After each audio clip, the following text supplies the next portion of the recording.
王妃，快醒醒！王爷下朝回府了。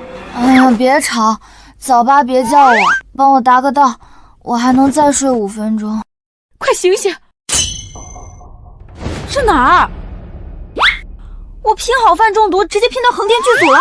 王妃，您可算醒了，这是摄政王府，您的家呀。桑露，摄政王，这不是我昨晚看的那本《雅王的心间宠》里的泡妃女配吗？我穿书了。桑露，大理寺卿之女，因先皇指腹为婚，嫁给了权倾朝野却是个哑巴的摄政王封燕。死哑巴！成亲3个月，你连个屁都不放，守着你这冷冰冰的王府，我还不如去死！嫁给哑王后，她日日作死，闹得王府鸡犬不宁。最后，她为了私奔逃婚，深夜惊马坠桥而亡。唉，完了，还穿成个恋爱脑炮灰，这开局就是地狱模式啊！小说里封燕可是权倾朝野的摄政王，当年提着先帝叛臣的头颅走上大殿，满朝文武无人敢逼他开口。原主那么对他，那我岂不是小命危矣？但是换种想法，老公是当朝首富级摄政王，还是个不会查岗、不会唠叨、长得帅还不用履行父亲义务的哑巴，这简直是神仙般的生活啊！坏了，王妃这脑子怕是摔成了痴傻。王爷驾到！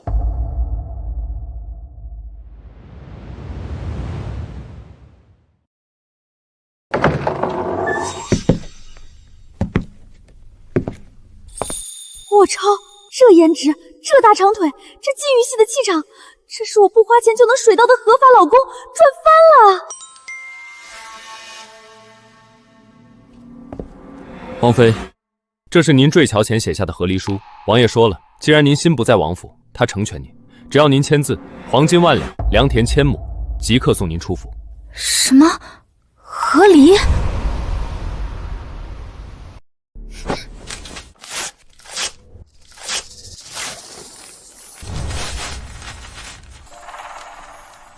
离什么婚？谁要离婚？老公，哦不，夫君，从今往后你在哪儿我在哪儿，生是你的人，死是你的小可爱。老公，比心，么么哒，我们要天下第一，最最好。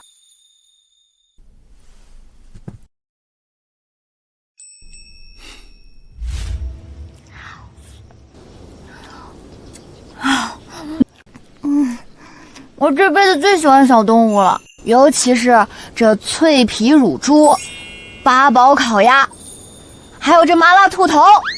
王妃以前为了保持身材，连口饴汤都不喝，今天这是饿死鬼投胎。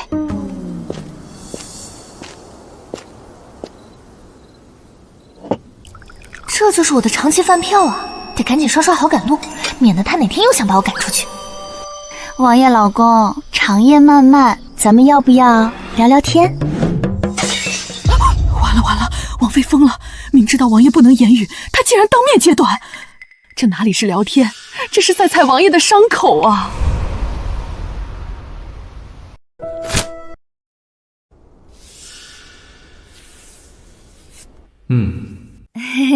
下次这种简单的沟通，你点个头就行，省点墨水。不过王爷，你这字写的真绝了，这风骨，这笔锋，简直是书法大家啊！练过。妈呀，这手也太好看了吧，指节分明，修长有力。王爷，我跟你说，像你这种优秀的人，到哪儿都有出路。以后要是改行了，绝对是顶级的手模，我第一个粉你。就算哪天咱们家破产了，你往那秦淮河畔一站，当个卖艺不卖身的头牌书生，一边写字一边露个腹肌什么的，那些富婆姐姐们肯定疯狂往你身上砸金砖。那个我开玩笑的，我是正经王妃，我没去过那种地方。我有个朋友，对，是我一个朋友跟我说的。你还可以问最后2个问题。2个？那第一个，我话这么多，你会不会觉得我很烦，想把我毒哑了扔出去？会。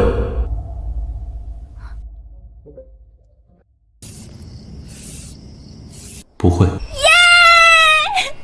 就知道王爷老公最疼我了。那最后一个问题，这杯茶能给我喝吗？刚才那兔头有点咸，我嗓子快冒烟了。天哪，王爷竟然把自己的杯子给王妃用了，这还是那个冷血杀神吗？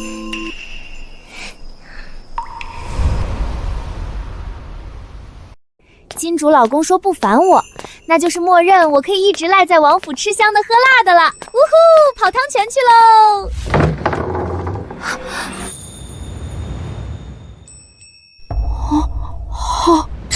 这是我不花钱就能看的吗？这王妃当的值了！这线条，这张力，不比我在某宝上刷的那些修图男模强。这要是到了榻上，他一言不发，只有沉重的呼吸和结实的肌肉。桑露，你在想什么？人家是伤残人士，你是禽兽吗？对不起，我刚才是在研究王爷的体格是否适合练武。可惜，这么顶级的极品，只能看不能吃，暴殄天物啊！王爷，这是楚河汉界，我桑露虽然好色，但也是有底线的。只要你不越界，我绝对不动手动脚。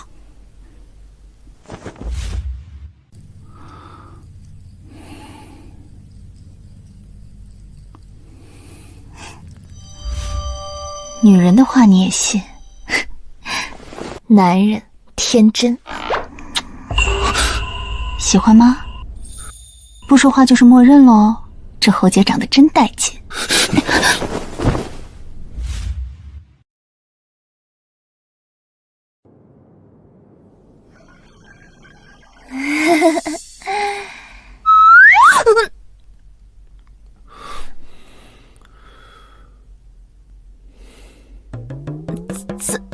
早安，王爷。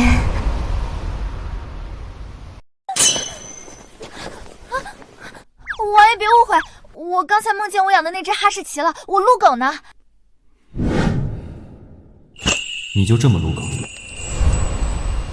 那是我种的草莓，我真禽兽啊，连哑巴都不放过。桑露，你是色中恶鬼吗？你是怎么对着那张禁欲的脸下得去口的？王妃，您该去演艺司当差了，今日可是有新戏排练，这是王爷给您的辛苦费。上辈子我996，工资也就够吃个麻辣烫。这辈子，老公，别说一个草莓，我能给你种出一片草莓园。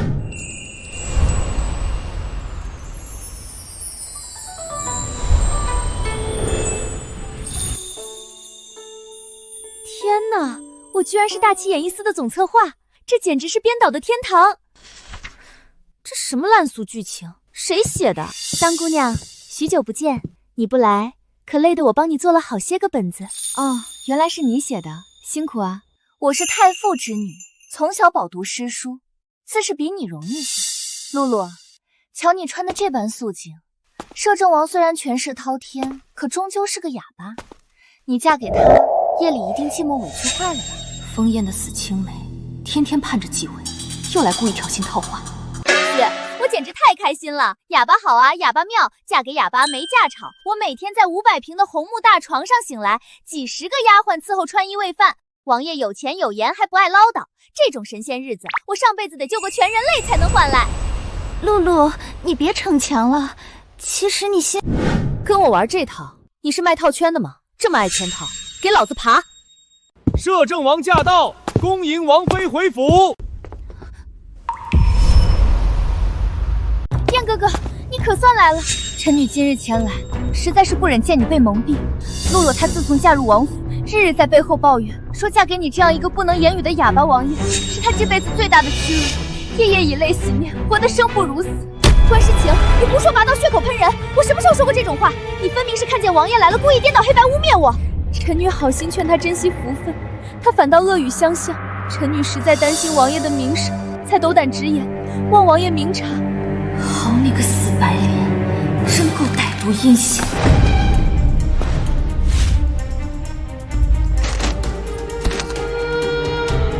摄政王有令，太傅之女关诗晴品行低劣，善妒歹毒，即日起禁足府中3月，抄写女诫100遍，御宴之前不得踏出府门1步。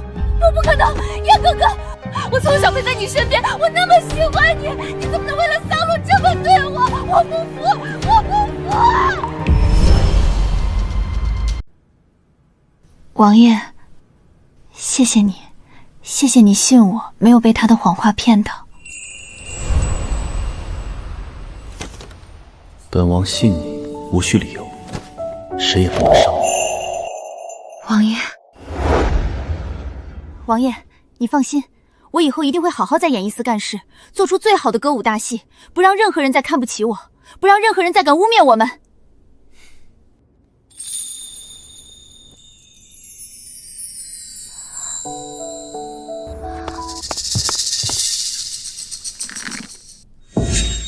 王爷，是不是出什么大事了？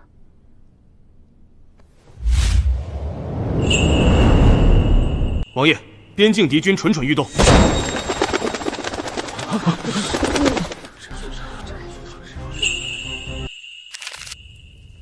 王爷老公哈喽呀，东街马场西域宝马打8折，要不要一起去逛逛？收到请回信，在线等，挺急的。我是不是太烦人了？冷包可怕，我这热包好像更过分。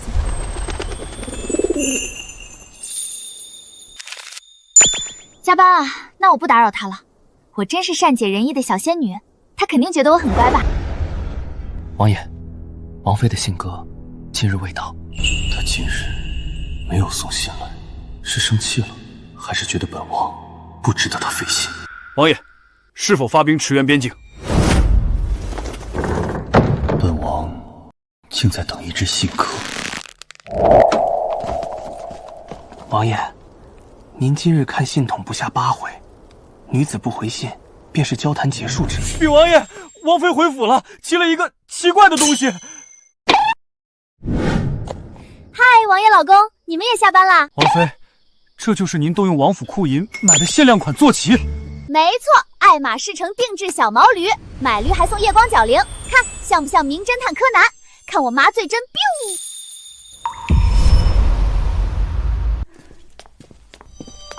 张嬷嬷，手下留鱼。好香的陈年咸鱼干，加猪鱼粉一炒，我能干掉3大碗米饭。王妃，这是您老家寄来的。您从前说乡下东西上不得台面，命老奴丢掉。原主有家有亲人，竟不知珍惜，以后都不许扔。今晚就吃这个。是姑娘。王爷，我明天回娘家吃饭，不用等我。本王陪你。不用，我自己回就好。这鱼干超香，你尝尝。王妃，王爷从不吃辣。妈耶，王爷身材看着挺辣，居然这么不能吃辣，这可是微辣。对不起，这可是云锦料子吧，一定很贵。什么？5000两银子，我可得擦干净，不然卖多少剧本才赔得起？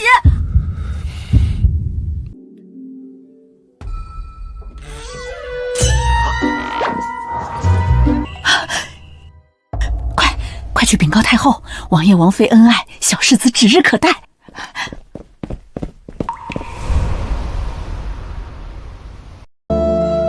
动作再利落点，眼神要有戏。这是皇家盛宴，不是街头卖艺。我一定要在这个世界做出最好的歌舞大戏。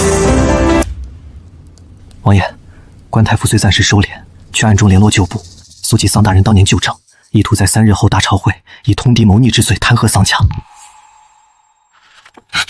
证据何在？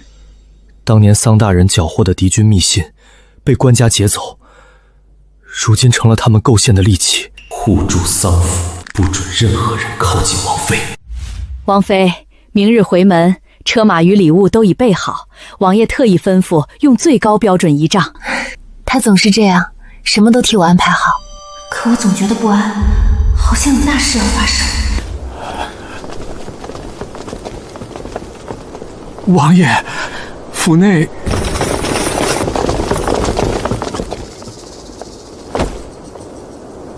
奉太傅令，桑氏通敌谋逆，罪证确凿，即刻封锁桑府，捉拿涉案之人。完了，一来就撞上抄家大戏。王妃也算桑家人，还请王爷救人。放肆！王爷，你能说话了？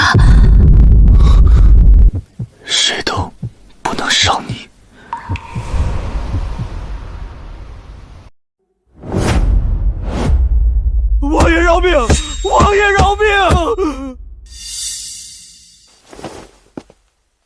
尔等奉谁之命围堵丧府？幕后主使何人？从实招来。是太傅大人暗中下令，让我等以丧事通敌为由拿下丧家，逼迫王爷让步。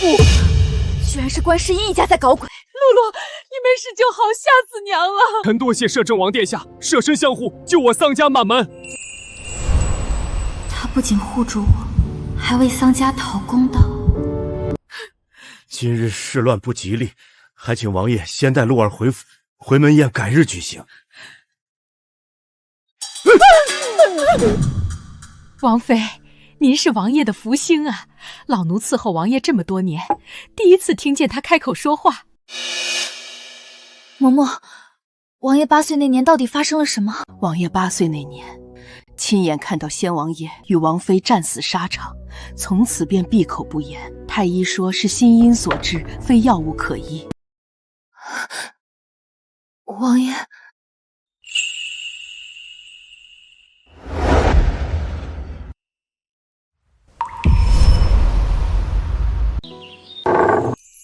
娘，我回来啦！哎呦，我的乖女儿，你可算回来了！陆儿，真的是陆儿回来了。还是家里的枣糕最香。爹娘，对不起，成婚这么久才来看你们。是我们没本事。那摄政王府深似海，王爷又是那样一个，你在那儿肯定受了不少委屈吧？你放心，爹娘虽然没权没势，但绝不给你添乱。你与王爷成亲这件事儿，没敢告诉那群势利眼亲戚。爹娘，你们就把心放肚子里吧。枫叶那个人虽然冷了点，但在我面前只有他吃瘪的份儿。露儿，娘听说王爷他真的不能说话。听府里的老管家说，那是失语症，不是嗓子坏了，是早年间战场上受了惊吓落下的心结。不过每周都请神医针灸，我每天也在他耳边叽叽喳喳的，不准哪天他就被我吵得开口求饶了呢。这大白天的谁啊？还能是谁？你那表姐庄小，刚攀上个县太爷的远房亲戚，你表姨一家昨天就想来显摆了，估计是闻着味儿过来了。哎呀，这不是桑露妹妹吗？桑露啊，你这都5个月没回娘家了吧？这都入夏了，你才想起来看爹娘，这女儿当的可真够孝顺的呀。我们露儿是有苦衷的。表姐，几月不见，你这功夫见长啊。你说什么功夫？我说你这肢体控制能力呀，站这儿才一盏茶的功夫，你就做了800个假动作，一会儿撩头发亮戒指，一会儿扇风亮镯子。表姐，你这手不累，我眼睛都看累了。你这丫头胡说什么呢？我这戒指可是我那未婚夫。打住！谁问你呢？在场的人0个人问你那未婚夫。表姐，你要是手酸，我这儿有刚宰好的菜，要不你帮我娘掐掐菜头，顺便也让这大戒指沾点地气。你个没教养的，活该你只嫁了个京城马夫。京城马夫？小儿，你怎么说话呢？我露儿品行端正，轮不到你这么数落。哎呀，好了，都消消气，一家人不要伤了和气。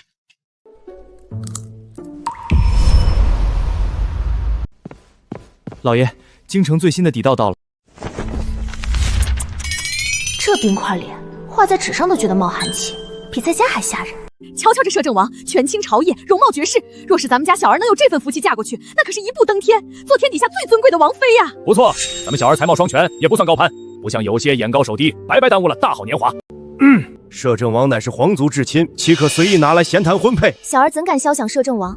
只是这世间男子，若非顶天立地的人物，小儿也是看不上的。我算知道桑露为什么找不着婆家了。你们瞧瞧，他这是眼高于顶，盯着敌报上的摄政王看，再看那也不是你男人啊。露儿啊，你也别总不知足，摄政王那样的天上真龙，可不是谁都能肖想的。你呀，还是认命吧。胡说什么？我露儿福泽深厚，配谁都配得上。露儿自有她的造化，不劳你们这般挖苦嘲讽。人家摄政王那是天上的神龙，你顶多是地上的泥鳅，做梦也得有个限度。您怎么知道他不是我男人呢？万一他就是被我这条泥鳅给迷住了呢？王爷，京畿防务已定，军心稳固，可保无虞。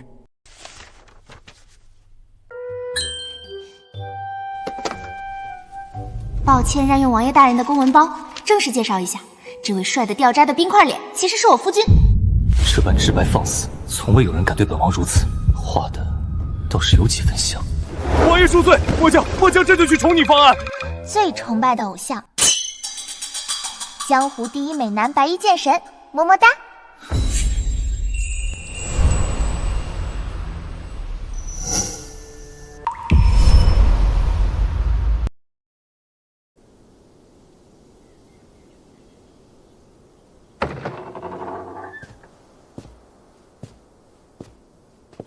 方侍卫，王爷又下达了什么绝密的刺探任务？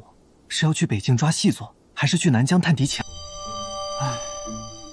王爷让我去调查一个叫白衣剑神的江湖人士，查清此人底细，家住何方，是否婚配。我从小跟着王爷，他一个眼神我就知道他是渴了还是想杀人了。但现在这白衣剑神明明是京城茶馆里说书先生编出来的话本人物啊，王爷竟然要跟一个纸片人吃醋。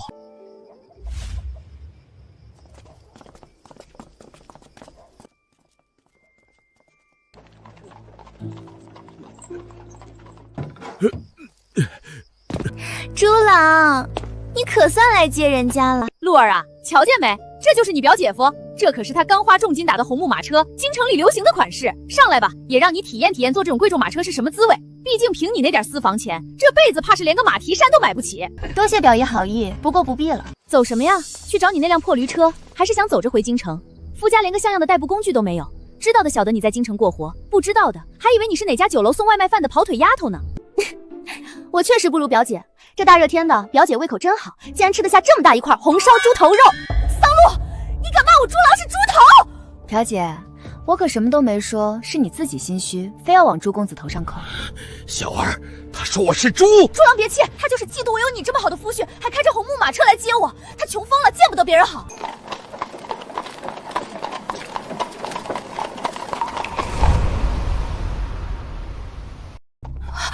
那是正宗金丝楠木，只有皇族亲贵才能用的料的。这车何止换10辆红木马车，100辆都换不来，这是哪来的贵人？不会真是他的车吧？不可能，他连和好胭脂都舍不得买，怎么配得上王府马车？不错，定是路过的贵人，他哪有这等福气？表姐这么笃定，是觉得我不配，还是你嫉妒的快疯了？我嫉妒你，若你能坐上这马车，我都能吃马屎。就是，才不嫉妒你这来路不明的东西。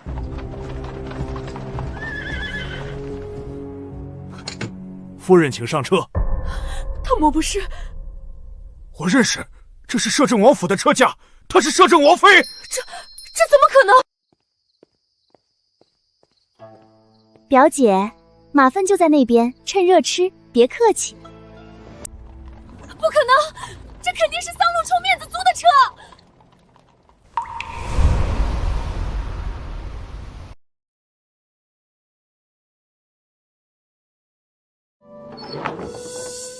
你回来啦！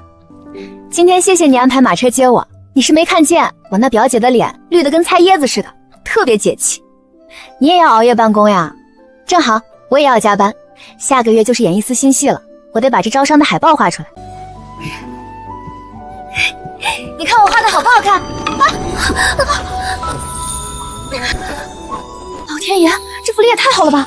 这线条，这张力，果然找什么样的夫君都会后悔，只有找帅的不会。男人可能靠不住，但这腹肌绝对靠得住。王爷、王妃，热水备好了，可以洗。哎呦，老奴什么都没看见。那个，脱都脱了，要不你先去洗。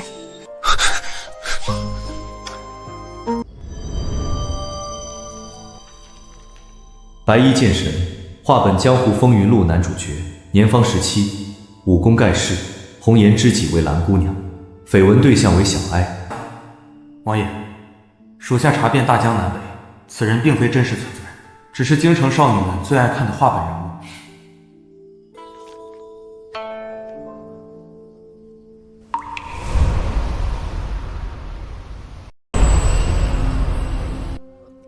王爷，我的换洗衣物落在卧房了，劳烦你帮我拿一下呗。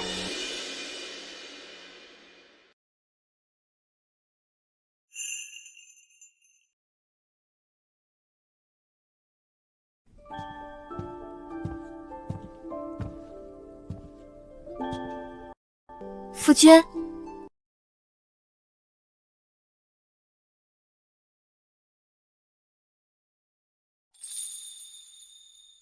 王爷如此拘谨，倒是少见。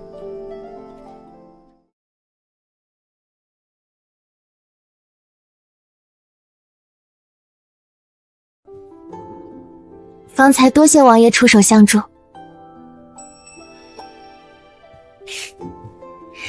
我特意备了礼物答谢你。礼物？不会是……会不会有点太快了？不对，我与鹿儿本来就是夫妻。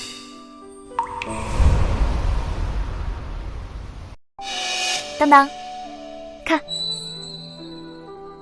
这对夜光的珠坠，我一枚，余下这枚赠与王爷。往后朝夕相伴，两枚吊坠遥相呼应，也算彼此牵挂的念想。你喜欢吗？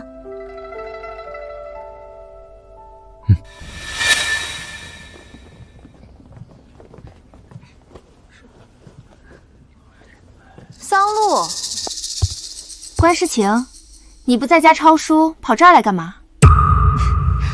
我当然是代表摄政王殿下，提前来熟悉场地流程啊。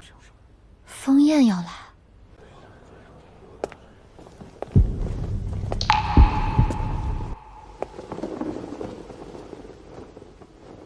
今日这大戏筹备会，竟能请动摄政王殿下。平日只闻王爷杀伐果断，今日一见，竟是这般俊美无侯。若不是我今日前来，你怕是连王爷要来巡视都不知道吧？看来你们夫妻二人的感情也不过如此。是啊，多谢你提醒哦。要不是看见你这张脸，我都忘了把你从我的筹备名单里划掉了。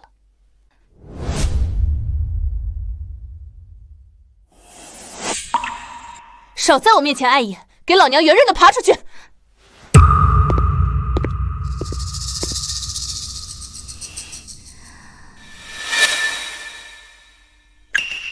既然你们夫妻貌合神离，那本小姐就还有机会。只要王爷多看我一眼。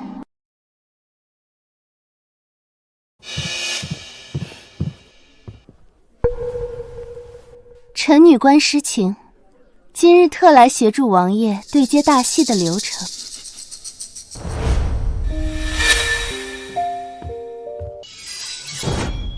离远点！王爷最厌恶这刺鼻的劣质脂粉味。关姑娘不知道吗？太傅府的规矩就是教你这般在人前卖弄的。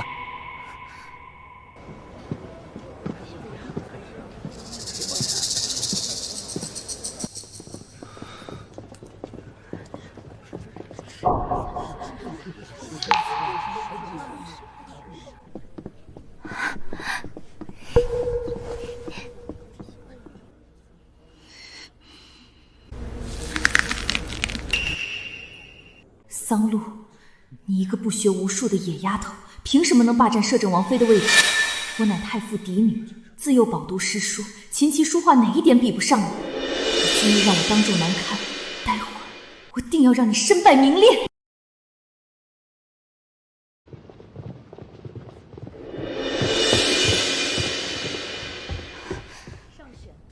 桑露，下一局便是我们了。此番九州风物志宣讲至关重要。我将主讲之位托付于你，你务必谨慎稳妥，万万不可出错。姐姐放心，我早已备好万全之策。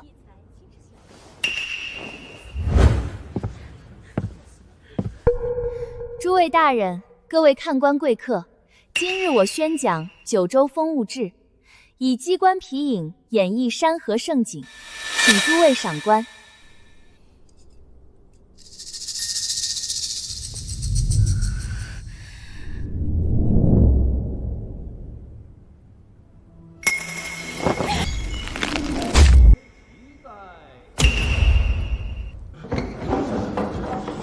怎么回事？灯火为何尽数熄灭？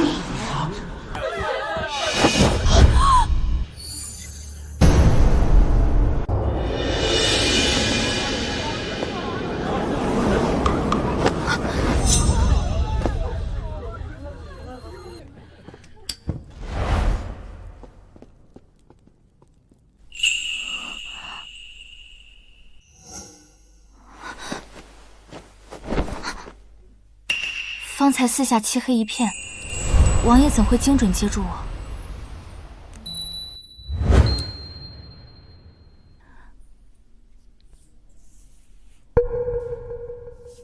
需要帮忙吗？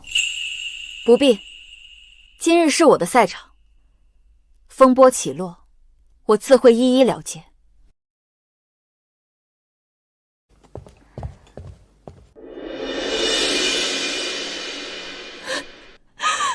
完了，脊柱断裂，皮影丝线全乱了，这还怎么展示？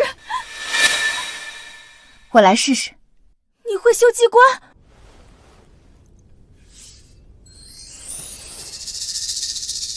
哼，学会数理化，走遍天下都不怕。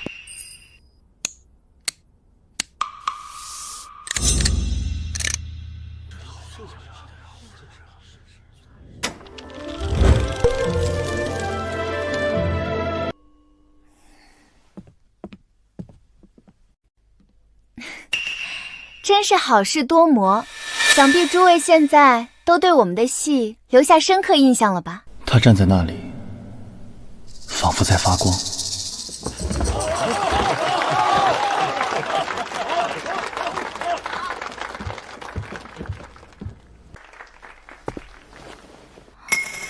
不对劲儿，怎么看你都不对劲。怎么了？我脸上有灰？跪下看就对劲，我就知道，干大事的人长你这样。桑姐，你是我的神！你可认识一位海氏女子？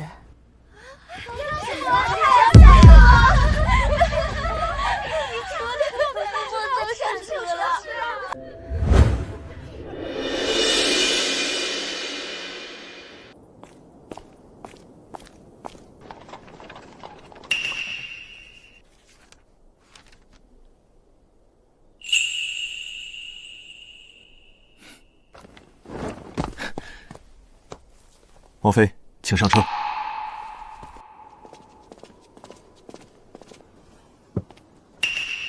咱们大选前请那些商贾喝了多少顿大酒，结果倒让桑露这死丫头抢了风头。凯哥，你看，那马车少说也值1000两黄金，8成是哪位权贵大人的车驾。我呸！平时在司里装出一副清高圣洁的模样，想不到背地里直接爬男人的马车。王爷夫君，你是不是特意等我一起下旨的呀？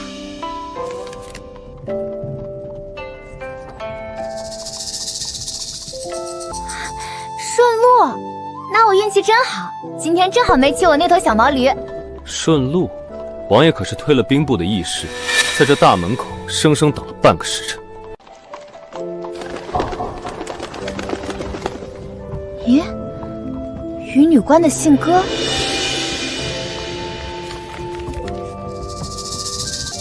假的，有个金主大老爷看中了我们的戏，独家赞助了10万两黄金，司场直接发话，把咱们的戏定为皇家首推。这金主大老爷是谁啊？我立马冲到他面前，给他来个360度托马斯全旋大磕头。赞助商号：摄政王府。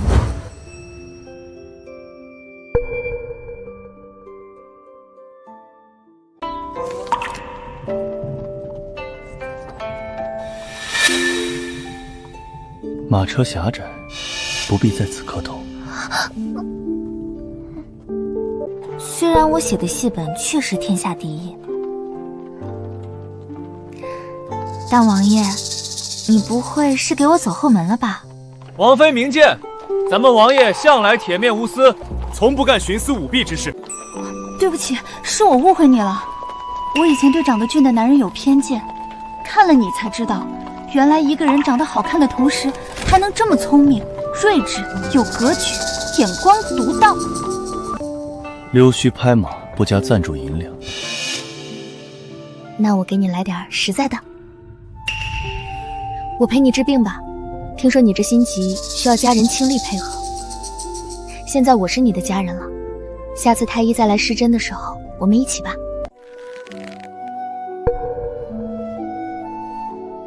你不信我，我最擅长化疗了，不扎针不吃药，坐这就是跟你唠。王妃，咱们王爷接受太医诊治时，从不许任何旁人在场。好爷，你答应让我陪你了。我跟了王爷10年，王妃只跟王爷成亲3个月，王爷就能为了王妃当面打我的脸，这说明什么？这说明王妃是我这辈子必须要死死抱住的大腿。看了最近那本《风月录》没？有个词叫天性相附，荷叶就是对人动了凡心，身体会比脑子先反应。比如同他而眠会睡得极香，还总想闻对方身上的气息。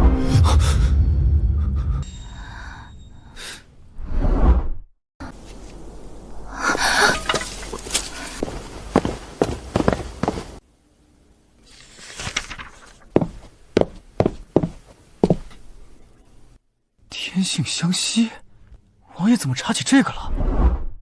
难道又和王妃有关？此次大选，二组拿下摄政王府10万两黄金赞助，桑禄居功至伟，即日起擢升为副长事。多谢司长。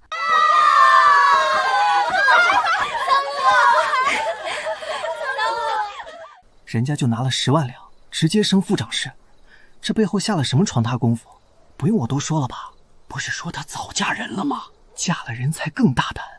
你要是有那等豪华马车，她分分钟也能爬你的床。哟，几位大清早喝的公桶水啊，张嘴就喷粪，还造你姑奶奶的黄谣。我看是你自己想爬权贵的床爬不上吧？怎么，最近生意不好，看谁都像抢你饭碗的同行？你敢骂我？不是骂你，是安慰你，别因为没攀上贵妇就气急败坏。男人的门路广着呢，实在不行去南风馆，你这长相前后都能皆可，别小瞧自己哦。你他娘的！憋半天就憋出这句，你的脑子跟空棺材一样荡而无存，把脑浆咬匀了再给我说话。你再说一句试试。我想说什么就说什么，你买我嘴的气输了？自己是只蛆，就觉得全天下都是粪坑，要不要我给你表演个笑里藏屎啊？你说我是屎？姑奶奶还有事儿，不打扰你们这群蛆虫聚会了。这小嘴跟缺了鹤顶红似的，骂得我心里暖洋洋的。走，为了庆祝咱们拿下10万两赞助，咱们撸铁去。撸铁？就是去东街吃铁圈子炙烤羊肉串，我请客。我到家了，二组的姐妹们，咱们一起努力排大戏。今日多一分拼搏，明日多点8个俊俏面首。哎呦，王爷，王妃喝醉了，老奴这把老骨头实在搬不动啊，还是劳烦王爷将王妃抱回榻上吧。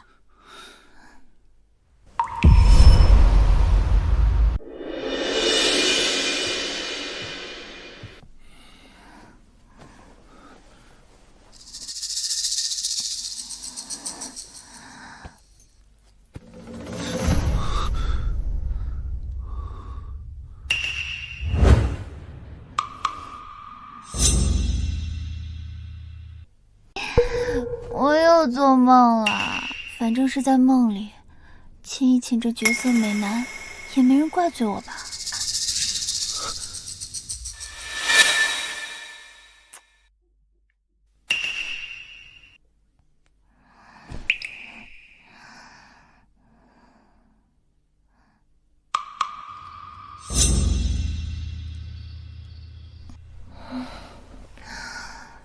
枫叶，别冷冰冰的嘛，我最喜欢你了。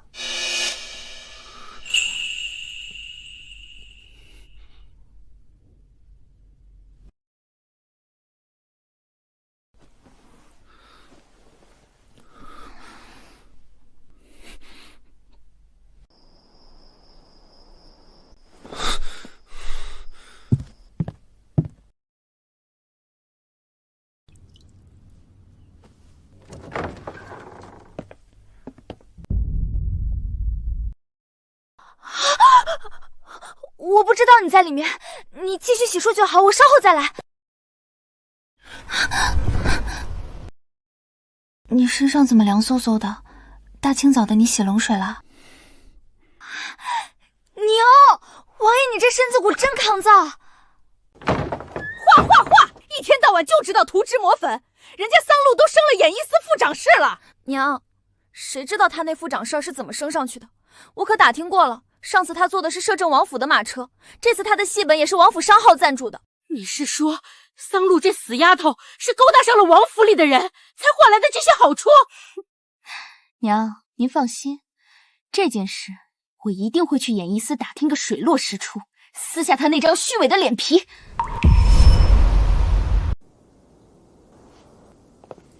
这位大人，您认识桑露吗？听说她最近升了副长事。你问这干嘛？她是我表妹，我前几日亲眼看见她上了一辆极其奢华的马车，紧接着就升职了。我怕她年纪轻轻，为了往上爬，做下什么见不得人的丑事。我就知道桑露是这种品行不端之人，这种败坏风气的事，咱们演艺司绝不能容忍。为了公允，我必须向司长大人写信告发他。虽然我是他表姐，但如果严惩能让我表妹迷途知返，我也绝对不会包庇纵容她。举报演艺司女官桑露利用职务之便，与王府马夫暗通款曲，出卖色相，违规拉拢赞助，荒唐，简直是无稽之谈！桑露，来我书房一趟。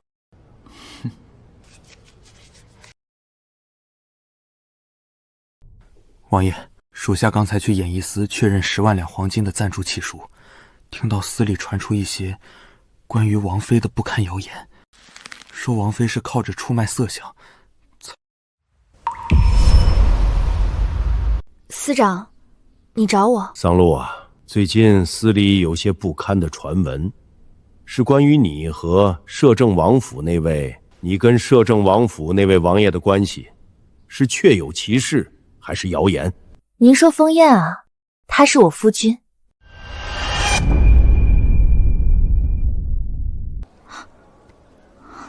太好了，告密信起作用了，桑露已经被司长叫去问话了，估计马上就要被扒了官府赶出来。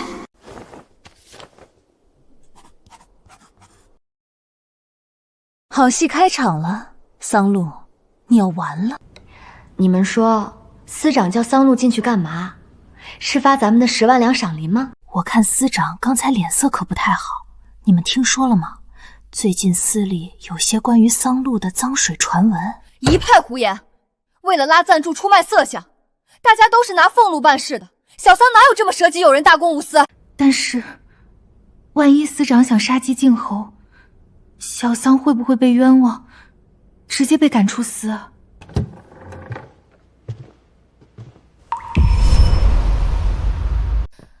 露露，收到坏消息了。咋回事儿啊？你以前天天写烂戏本的时候不赶你走，现在你立了大功，他反而要赶你走。司城到底怎么说的？司长安排我离京公干，要整整去江南5天。啊！离京公干？你说的坏消息就是这个？对啊，这还不算坏消息吗？司长说咱们好不容易请到了京城第1名伶谢思南来唱大戏，要我下周陪着他去江南采风写戏本，那不就是伺候大明星吗？伺候人多累啊！哼，那这个大箱子是？哦，我桌上的竹简堆得太高了，找司场要了个箱子装一下。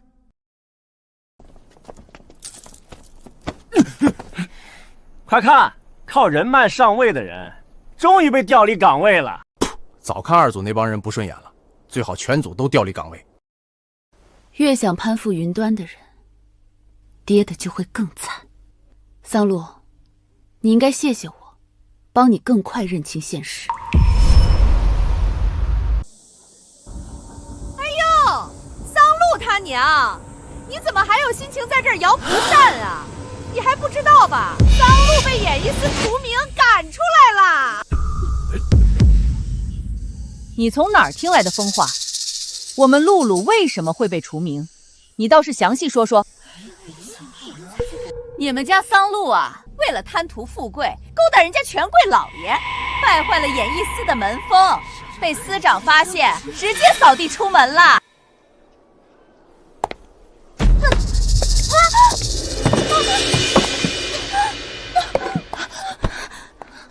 你今天怎么穿了这么高的花盆底木靴？多累人啊！这不是今天大选，我想显得气势足一点嘛。女人穿那么高的木靴，还不是为了扭着腰去勾引男人？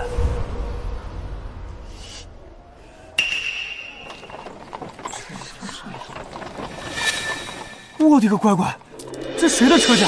这木料，这气派，少说也值1万两黄金。这不是我夫君的马车吗？凯哥，桑露说那辆车是他男人的。切，姘头还敢出来？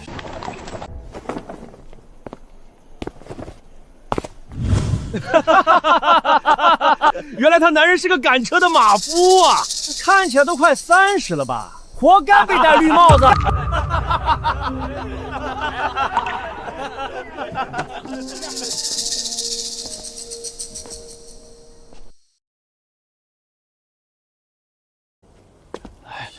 这不是摄政王殿下吗？王爷怎么来咱们演艺司了？司长若是知道，肯定连滚带爬出来迎接了。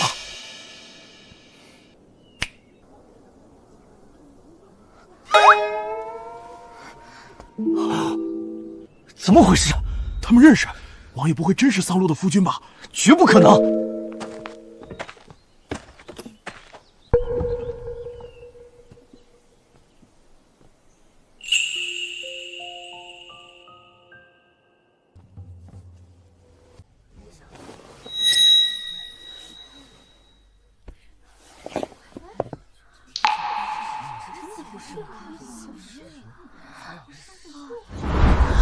天哪！王爷亲自给桑露换鞋。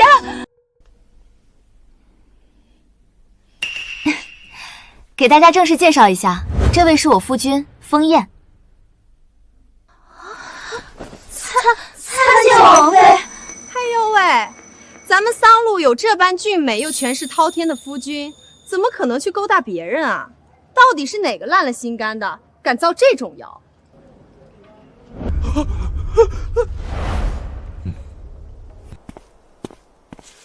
罗凯，你现在可以张大眼睛看看你们王司场的手谕了。演艺司男官罗凯因居心不良，极度同僚，刻意造谣抹黑，即刻革职除名，永不录用，特此昭告。王司长给你走了特快，你明日不用来了。还有，你的官府履历上会如实记下你被除名的龌龊原因，这辈子你都别想再入仕途。至于你们，王司科说了，统一写下罪己书，下月初1在演艺司大殿当众朗读，画押备案。不接受的，现在就滚！是，我们写。桑露这狐妹子当个外室也太嚣张了，被赶出来了还有权贵来接，我倒要看看这老头子长什么丑性。摄政王，桑露怎么可能跟王爷在一起？王爷明明已经娶了正妃了。好你个桑露，竟敢背着正室给王爷当见不得光的小妾，我一定要去王府揭发他。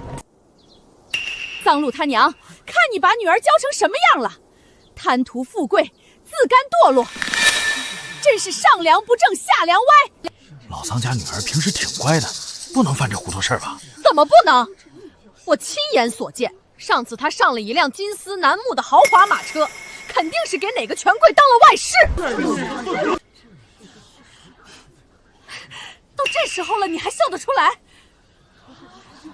你弄错了，那马车的主人正是我们家女婿风燕。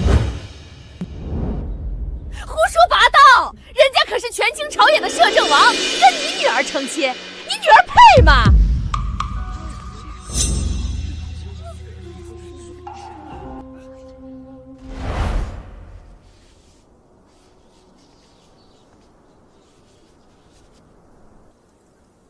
我们家嫁女儿，还要问你答不答应？这是先皇定下的娃娃亲，你不信，大可去地下问问先皇。老桑头在世时确实提过，给孙女定了门极显贵的娃娃亲，原来竟是摄政王。有闲工夫编排我女儿，不如多关心你自家破事儿。小小他娘，就属你们家最险，到处嚼舌根，差点冤枉了王妃。今日闹开了也好，以后咱们两家不必再来往了。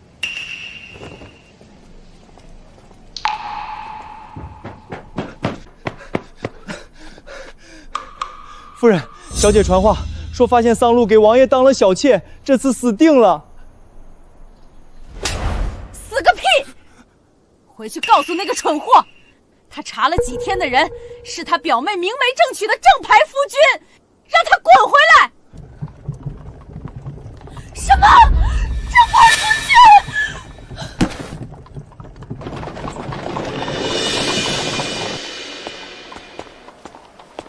王爷，你怎么会突然来演艺司？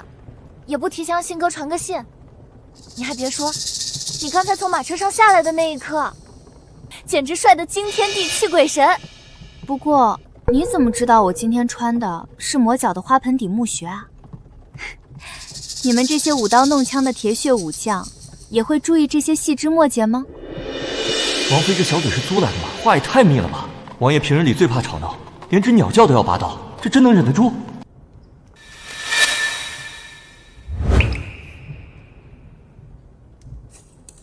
好，下次提前传信。今早你换鞋时，本王看到了，本神欣喜。他虽然是个冰块哑巴，但居然句句都有回应哎，情绪价值简直拉满了。那我们现在是回王府吗？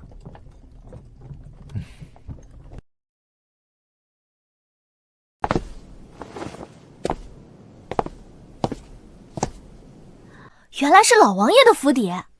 王爷，咱们待会儿进去是挽着胳膊呢，还是牵着手呢？毕竟要让老王爷相信咱们夫妻恩爱，相处的极好嘛。你选一个。你问他挽胳膊还是牵手，他直接冷腰，好叛逆一男的。不过这腰揽的还挺有安全感。给王爷请安，给王妃请安。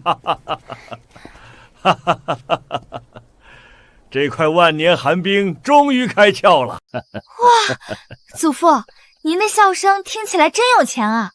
原来这就是传说中的妇人笑。哦，何为妇人笑？妇人笑就是听起来底气十足，让人一听就能联想到京郊的跑马场、秦淮河的大画舫，还有满屋子的金元宝，发音稳定，气沉丹田，像这样，哈哈哈哈哈哈啊！哎呀，不行，我不会妇人笑，我只会穷人笑。那穷人笑又是何种模样？穷人笑那可就多了，比如鸭子叫，感觉下一秒就要下蛋了，嘎嘎嘎嘎嘎。这样吗？嘎嘎嘎嘎。或者大鹅叫，鹅鹅鹅鹅。鹅鹅鹅鹅鹅。小野猪叫，哼哧哧，哼哧哼哧，呜。哈哈哈哈哈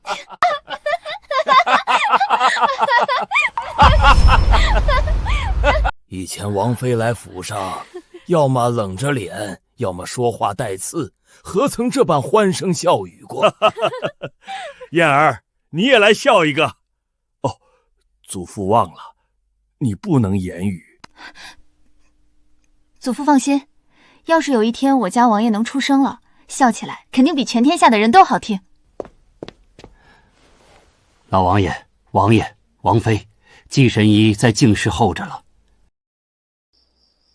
祖父，王爷8岁那年到底经历了什么？8岁那年，他爹娘带他去封地，途中遭遇刺客伏击，马车受惊冲向悬崖。燕儿当时拼命呼救，喊破了喉咙。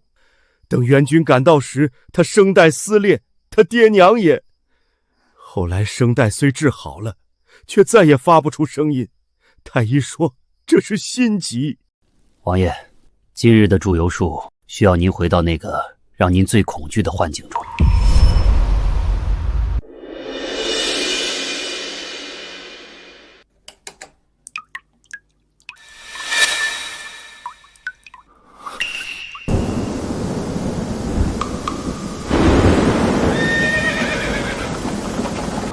别怕，有父王在。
王妃娘娘今日这祝由术效果奇佳，王爷这是10几年来第一次有了明显想要开口说话的义务，全仰仗娘娘的安抚啊！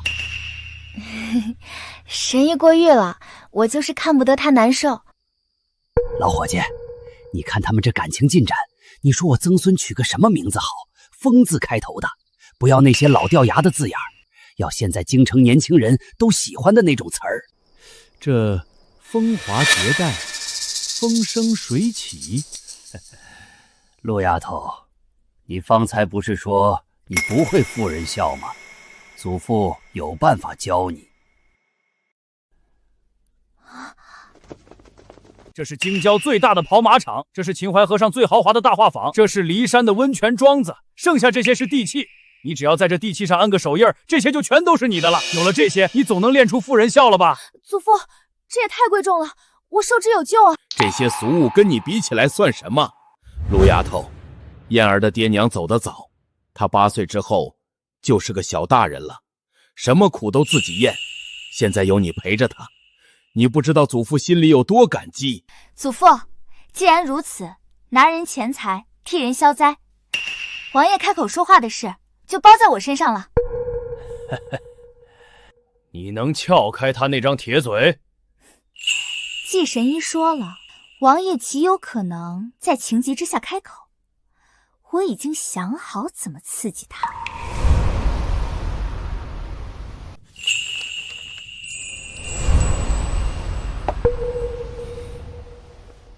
风燕手握重权，又掌管9州第一商后，世人皆爱钱财，他心里最在意的定然是银两与名下产业。我就用这件事逼他开口说话。不好了，王爷，大事不好！咱们王府名下所有商号今日1日亏损过半，大把银子全都打水漂了。您快开口说句话，想想补救的办法呀！亏了一半，本王依然是负。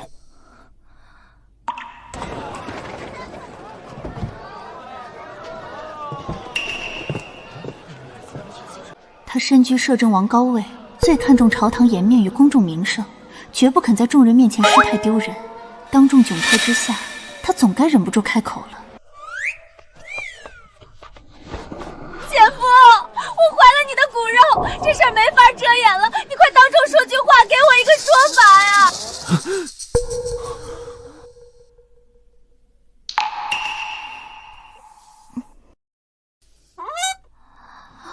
那就生下来，本王养。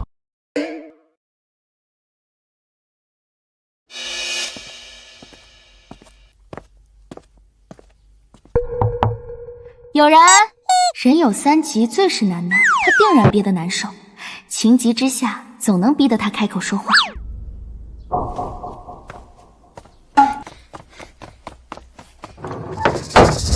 你想进这间净房，对不对？有本事你说一句话，只要你开口，我立马就让你进去。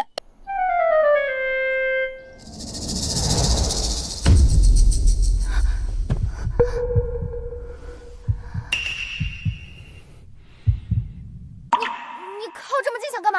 别乱来啊！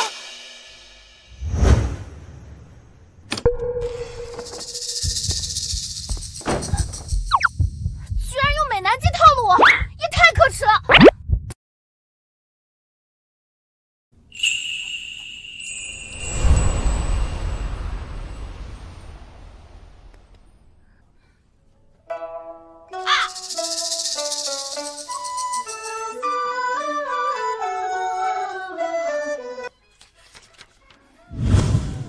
小样，我试了这么多办法都没用，我还就不信治不好你这不能开口的铁嘴。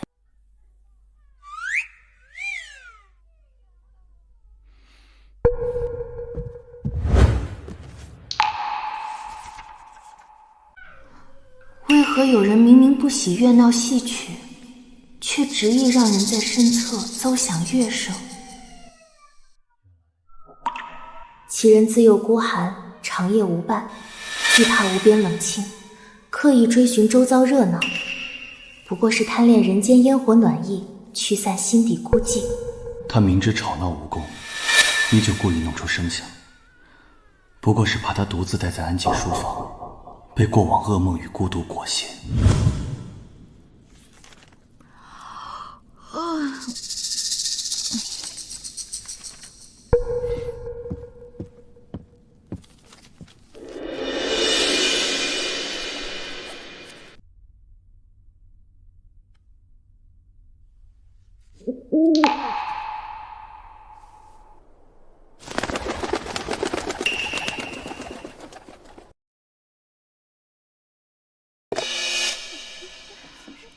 唉，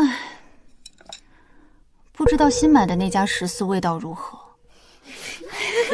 是呢，我们也很关心你平时吃的好不好啊。像摄政王那般权倾朝野的大人物，是不是在床榻之上也极其霸道？王爷虽然不能说话，但他什么的时候不说话，只发出一声闷哼，岂不是更让人腿软？露露，每天夜里给王爷量腰围的感觉如何呀？你们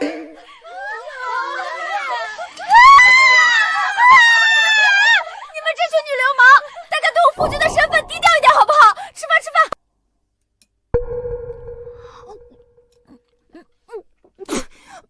呸，好难吃！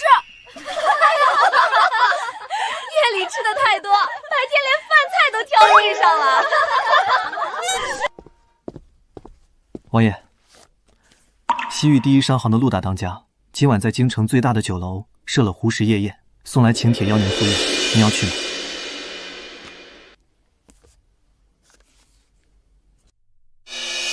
属下明白了，这就去帮您推了。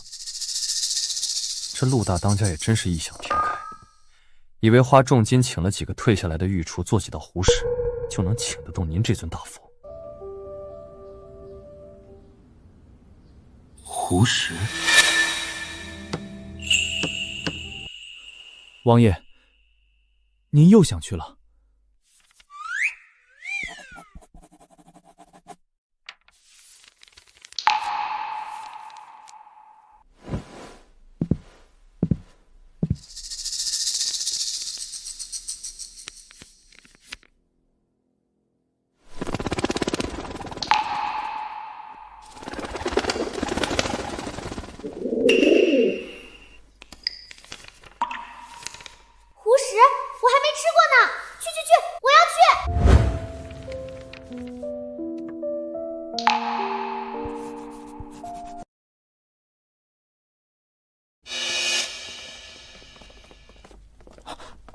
方统领，方才属下看得清清楚楚，王爷刚才是对着信纸笑了一下，对不对？当年王爷平定叛乱，提着叛军首领首级走上金銮殿，神色都冷硬无波，从来没有这般柔和的笑意。属下实在不解，王爷这是怎么了？不过一点小事，不必大惊小怪。你记住，往后王爷所有反常的神色、反常的举动，根源全部都在王妃身上。属下明白了，还是方统统通透，一眼就能看透王爷心思。属下受教了。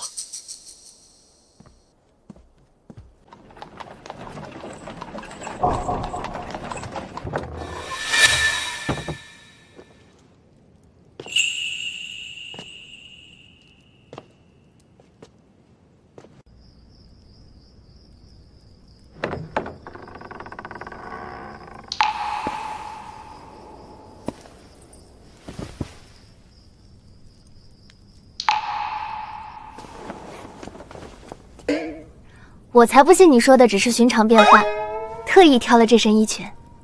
你看看，我这般模样，跟着你出门，会不会给摄政王殿下丢面子？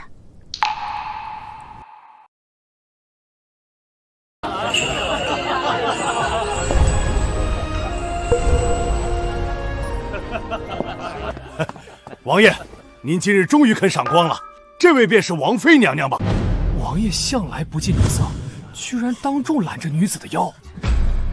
王爷可是商脉巨头，怎会出席这等夜宴？他们说你是商脉巨头，而我现在是肚子巨鳄，咱们夫妻俩绝配。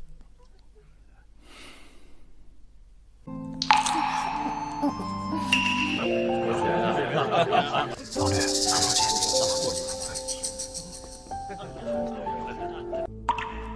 真不知道你是个什么嫡简出身，怎么配得上王爷？我什么出身？我大齐风云录古血奇读者，皇家书院旁听生，京城粗居王者。你有意见？不知羞耻！你这市井做派，根本不配出现在这等夜宴。对呢，我一穷二白，不像你，年纪轻轻就有一套房，破房。你是因为当年被王爷拒绝过，现在看到我才这么破房吗？拒绝我感激还来不及。他不过是个连话都说不出的哑巴，堂堂王府交给一个残废，真是笑死人了。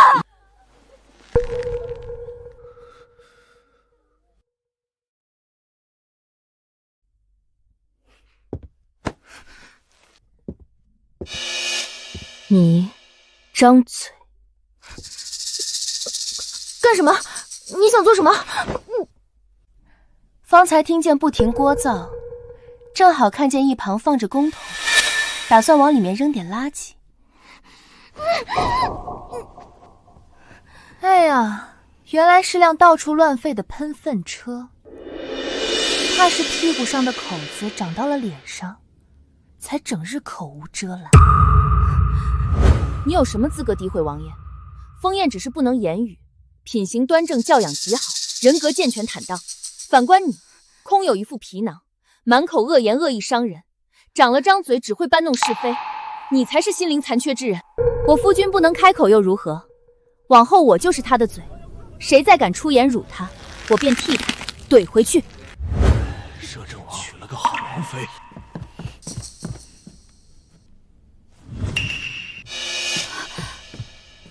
你全都听到了。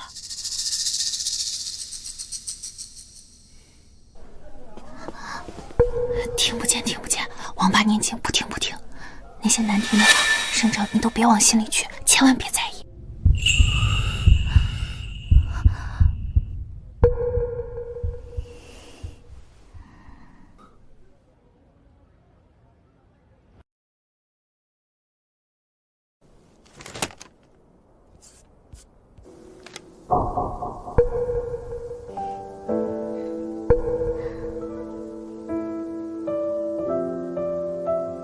可是你总觉得自己很多时候无能为力，但其实你已经拼尽全部力气了。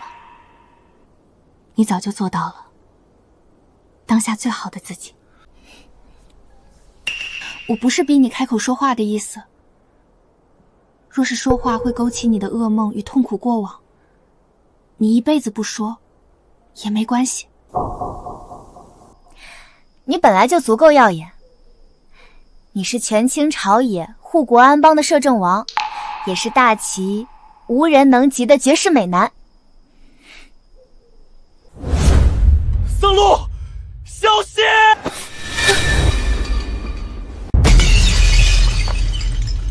枫叶，你刚刚会说话了。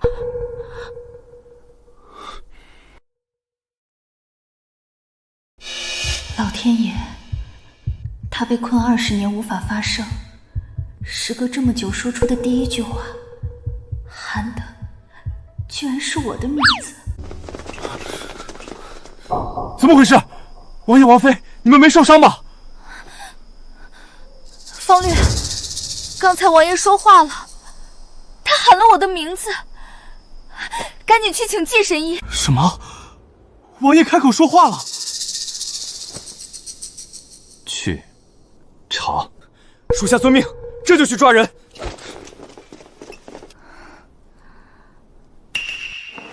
放开我！放开我！你们敢抓我？你们知道我是谁吗？我爹是户部尚书。既然白小姐喜欢高空坠物，来人，拿绳子，把白小姐吊到望月楼的屋檐上，挂3天3夜。你敢！我家里绝对不会放过你们的。这是王爷派人去尚书府传话后，尚书大人亲自做的决定。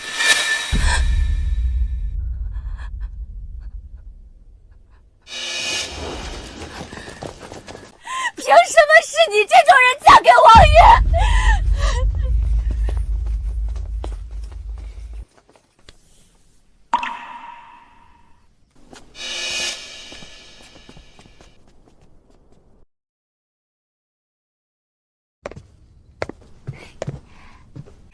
王爷，没想到你开口说话的声音这么好听，低沉又好听。以后你要是心里对我有半点不满，只管直接开口骂我。我看在你这般好听生词的份上，绝对事事让你3分。对对对，就是这样。平日里你总爱板着一张冷脸，多笑一笑，整个人好看太多了。王爷、王妃，季神医已经请到府中。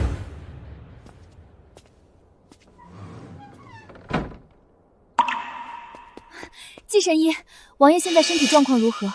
那日他情急之下明明开口救下我，可之后又始终不肯多言语，我心里一直很担心。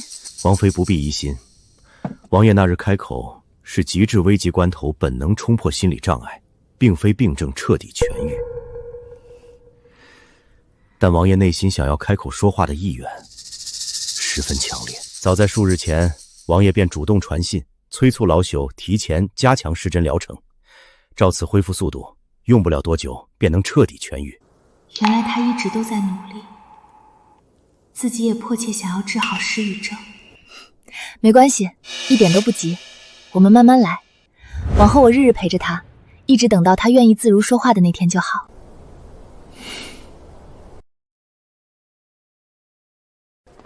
哎呀，我自己拿就行。来，我去江南陪谢公子看戏台，5天后就回来了。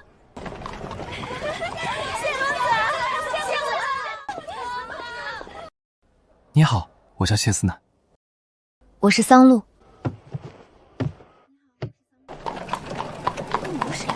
应该是演艺司的女官吧？谁啊？能跟谢公子搭手，运气真好。好期待谢公子的新戏，他唱腔好又会接话，天生就是唱戏的料。我也很会接话，没见你这么夸我。你跟谢公子比，跟哑巴有什么区别？你看到刚才站在台阶上那个男人了吗？他好像比谢公子还要俊哎。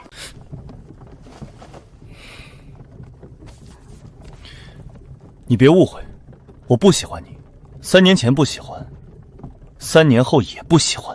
啊！我不知道你是用什么法子谋了这趟差事，但是我们之间没有可能。你是不是脑子有病？有病就赶紧去医馆抓药。你以前在书院的时候，天天纠缠我，给我塞情诗、送荷包，还在大庭广众之下说我是你的如意郎君，全书院都知道。你别装蒜了。我想起来了，原主以前确实跟他在同一个书院念过书，对他疯狂追求，长达3年。那是以前，我现在对你不感兴趣。哼，口是心非。完了，这趟差事要算工伤了。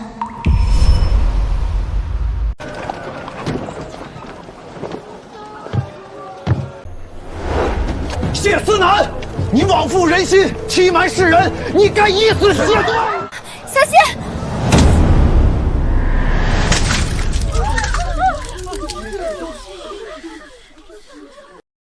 放开我！你不得好死！别动，老实点。随我从这边走，避开喧闹人群。嘴上总说着与我毫无牵连，无心情谋，如今却甘愿挺身护我周全，分明是舍不得我受半点伤。我护你安危，乃是演艺司契书上明文所定职责。你若真心感念，便往后多为演艺司登台献唱，登台酬金主动降下3成，便是最好的道谢。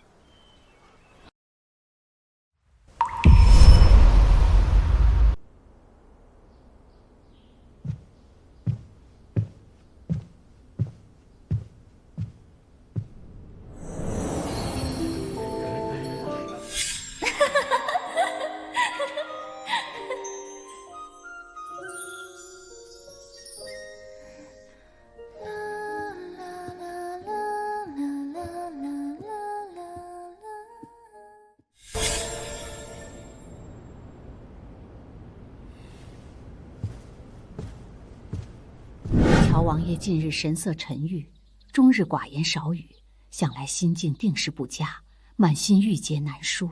是吗？我瞧着并无异样。莫不是你眼花看错，无端多虑了？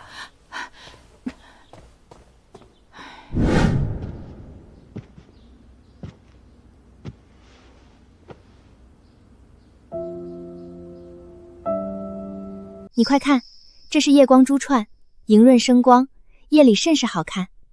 今日我决意将另一串赠与你佩戴，你可还喜欢这份小物子？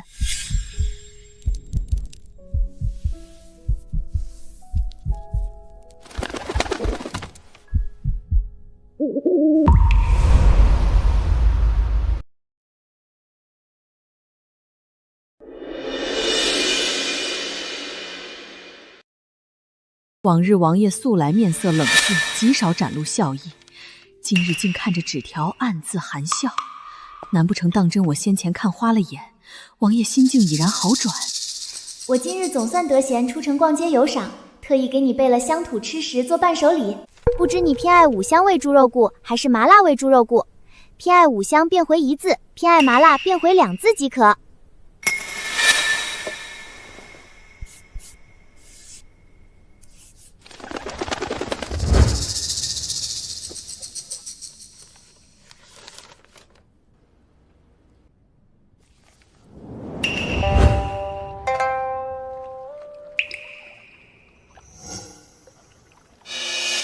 我新谱的这首曲子已然弹奏完毕，你且说说，听着觉得如何？委实难听至极。什么？你竟说我新谱的曲子难听？万万不可直言惹怒他，他乃是演艺司顶梁柱摇钱树，若是惹得他赌气罢了，演艺司损失惨重，我万万不能意气用事。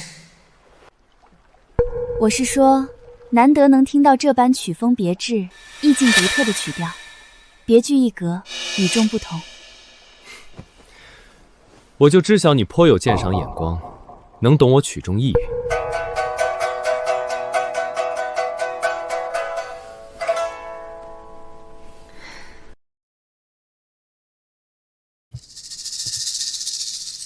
王爷，属下已尽数查探清楚，此乃谢思南全部身世底细，过往行径。另有一事需禀明：王妃与谢思年年少时曾同入一家书院求学，王妃在书院3年时光里，一直倾心追随，主动爱慕谢思年。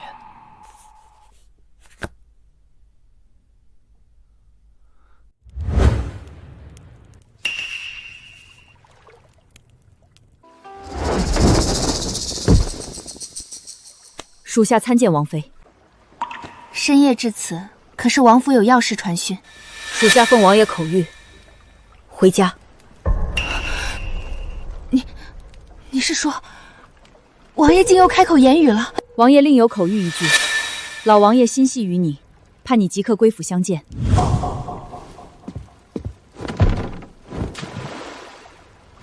往日王爷唯有情急之时才会勉强开口，如今竟主动传语，莫非老王爷身子有伤，出了什么变故不成？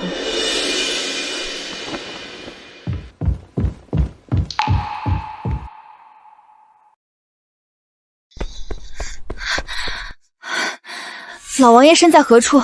可是身子染殃，出了什么意外变故？祖父，我终究还是来晚一步。你切莫胡思乱想，祖父安然无恙，并未远行。此乃他特意赠予你的物件，早已半统过户文书，归你名下所有。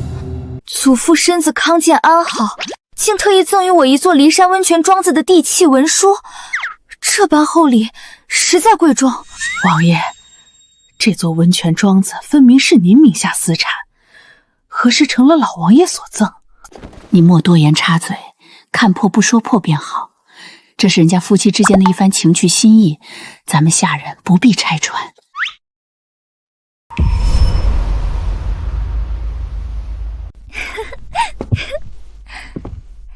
这般贵重好物，我定要妥善收好，归入我的百宝箱中，好好珍藏起来。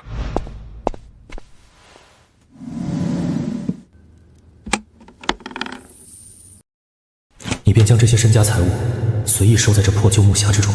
正是如此，大隐隐于市，最贵重的东西便藏在最不起眼之处。谁能料到我的全部身家都收在这普通旧木匣里？祖父无端赠我厚礼，定然是你在祖父面前时常为我美言，替我周全说辞。说吧，你想要什么赏赐？我也备一份合你心意的礼物送你。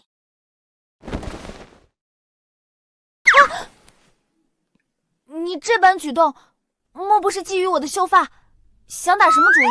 笨！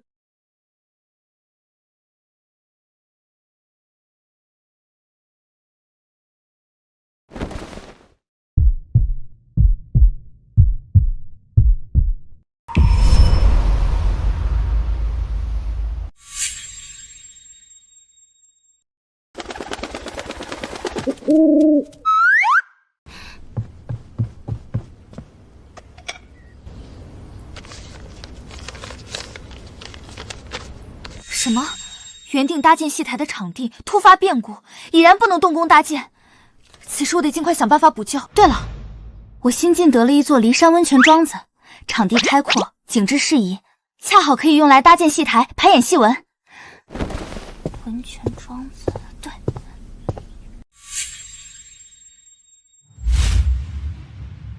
王爷，如今世间女子心性独立，最不喜旁人干涉自身结交友人，处置分内差事。您若是太过在意，事事介怀，反倒显得心胸狭隘，不懂尊重王妃，占有欲过深，故而务必克制心胸，不可肆意表露醋意。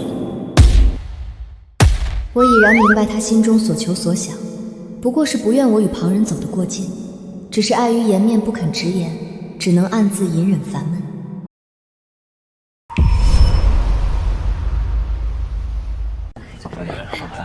虽说这座庄子已然归我名下，但也不能擅自占用场地搭建喜台，须先询问管事，免得惊扰庄内正常营商待客，坏了生意。三伯母、二舅舅，诸位随我这边走，上房早已备好。哎呦，这骊山汤泉可是京城数一数二的名贵温泉庄子啊！听闻上等客房一房难求，寻常权贵都难以订到，小小竟有这般本事，实在厉害。还是小小乖巧能干，我们做亲戚的也能跟着沾光享福，着实难得。前些时日，众人知晓桑露嫁入摄政王府，一个个都围着桑家攀附亲近，全然不理会我们，还当真以为这些亲戚早已把我们抛诸脑后了。别提了，先前本想借着桑露的情面，为我家幼儿在王府商号谋一份安稳差事，特意登门攀谈，到头来却半点音讯也无。依我看，桑露在王府怕是也不甚得王爷宠爱，并无多少话语权。如今王府权贵之家都是经营世故，女子嫁入王府未必能享尽荣华，多半只是绵延子嗣的工具罢了。何况桑露至今未有身孕，更是无依无靠。哪像我家小小，未婚夫真心相待，舍得为他花费银钱，四处疏通关系，连这温泉庄子上房都能轻易定下。小小这般孝顺懂事、精明能干，皆是夫人教导有方，实在令人羡慕。待会儿咱们多绘几张人物小像，再合绘几张合照，派人送去桑家，让桑露生母好好瞧瞧，谁才是真正过得风光体面。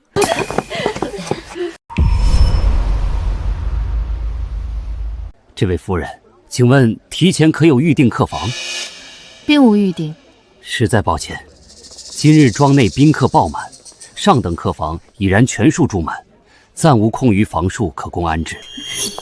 哟，这不是嫁入王府做王妃的桑露吗？如今身份尊贵，怎会连一处温泉庄子客房都订不到？看来你在王府的日子也未必过得有多风光顺累嘛。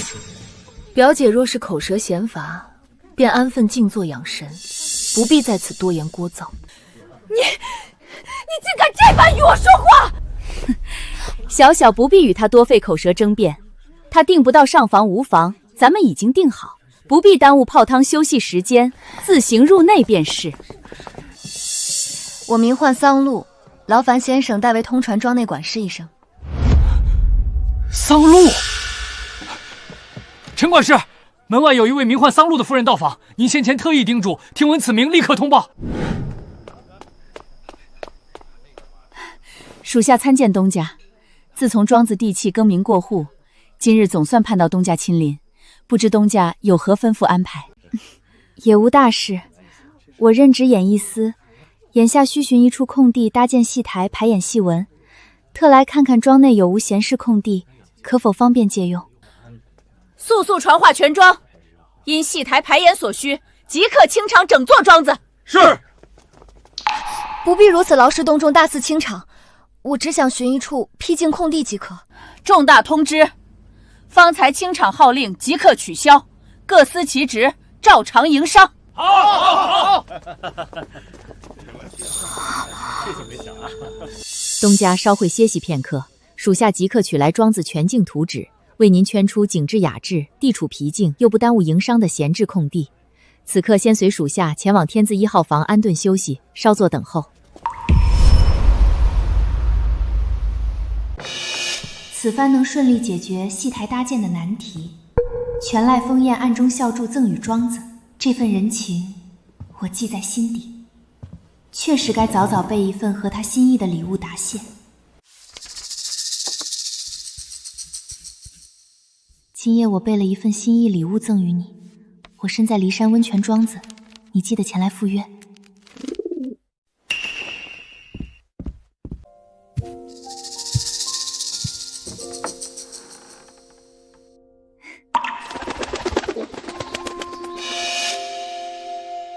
也不知道他收到信后会想什么。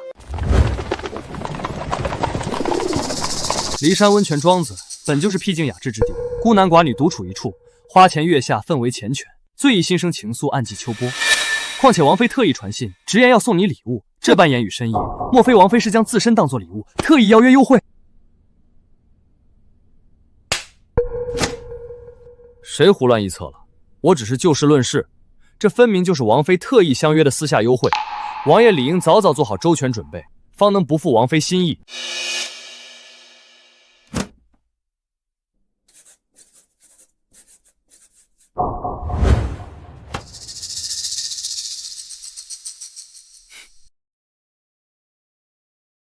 首先，仪容最为要紧，需梳一个雅致规整的发髻，俊朗端方。花前月下初见，便要从仪容风姿做起。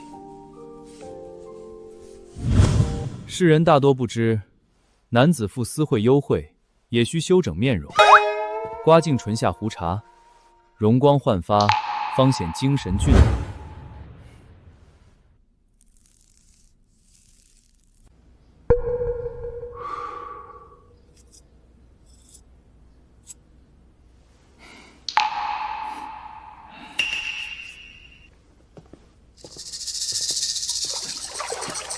焚上一缕清雅龙涎香，气息温润宜人，最易引人心生好感，令人沉醉。换上一身质地顺滑、剪裁得体的紧身衬裤，身形利落挺拔，更显风姿气度。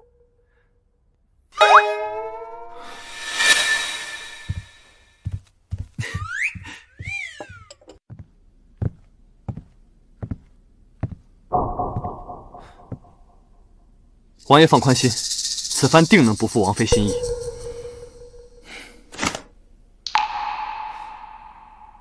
加油！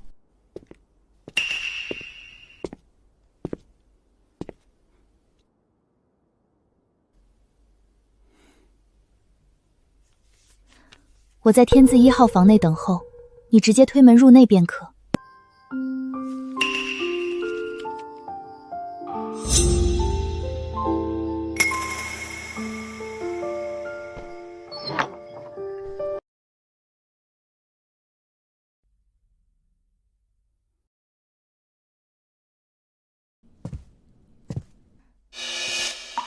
枫叶，你快过来瞧瞧，我已将演艺司排戏首站定在这座温泉庄子。日后戏台搭建落成，我还要在戏台周边挂上王府各家商号招牌，为你的商号招揽人气。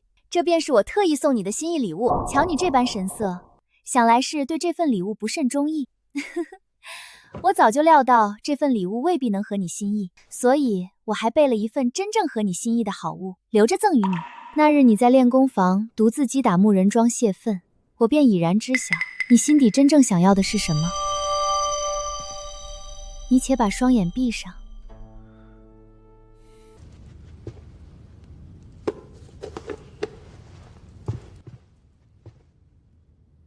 可以睁开了。当当当当，快看我给你备的好物，喜欢吗？快拿着。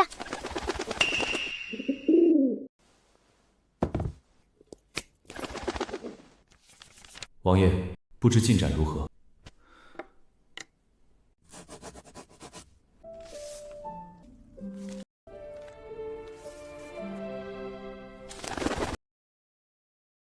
你若无事，便去将账本对好，待明天给我。我究竟哪里做的不对？我追随王爷整整10年，事事尽心筹谋，桩桩挂怀操心。他倒好，逼出王府去往温泉庄子与王妃相伴逍遥，偏留我一人熬夜苦对成堆账本，实在太过薄情。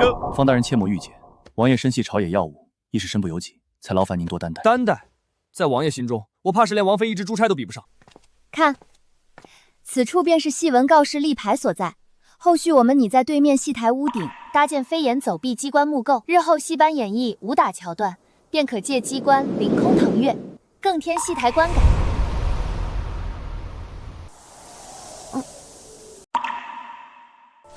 你在此稍后，我去便会。桑露啊，你如今已是摄政王府王妃，本该安享清闲。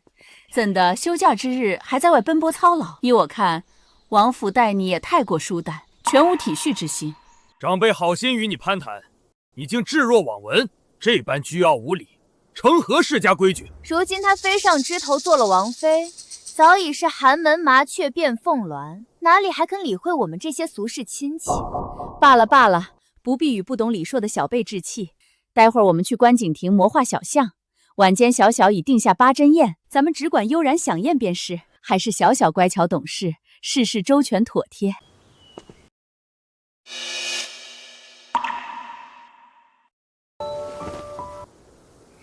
这位公子气度卓然，风骨不凡，不知是何方贵客。属下参见王爷，王爷金安。竟是当朝摄政王封宴，桑露竟嫁了摄政王！哎呀，王爷，久仰圣明，如雷贯耳。在下乃是桑露的二舅，论亲缘，咱们也算沾亲带故，乃是自家人呐。王爷老身是桑露的三伯母，方才我们还闲谈，露露能得王爷垂怜，嫁入王府，实乃我族莫大福气。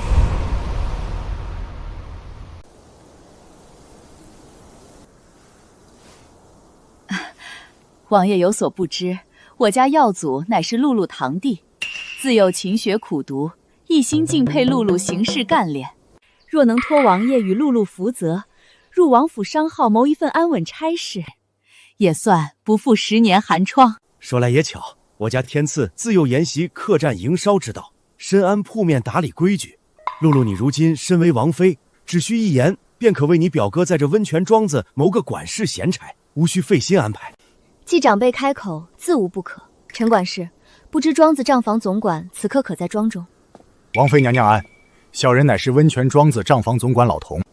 老童，这几位皆是我的远房亲戚，你且仔细记清他们容貌。是。老管事记好，我是王妃嫡亲二舅，实打实的嫡亲长辈。我是他嫡亲三伯母，往后还望管事多照拂几分。正是此2人，你牢牢记下。日后若他们私自带人托关系入庄子当差，无需考核甄选，直接逐出庄外，永不录用。露露，你莫不是糊涂了？耀子乃是你血脉堂弟，至亲骨肉，你怎可如此不近人情？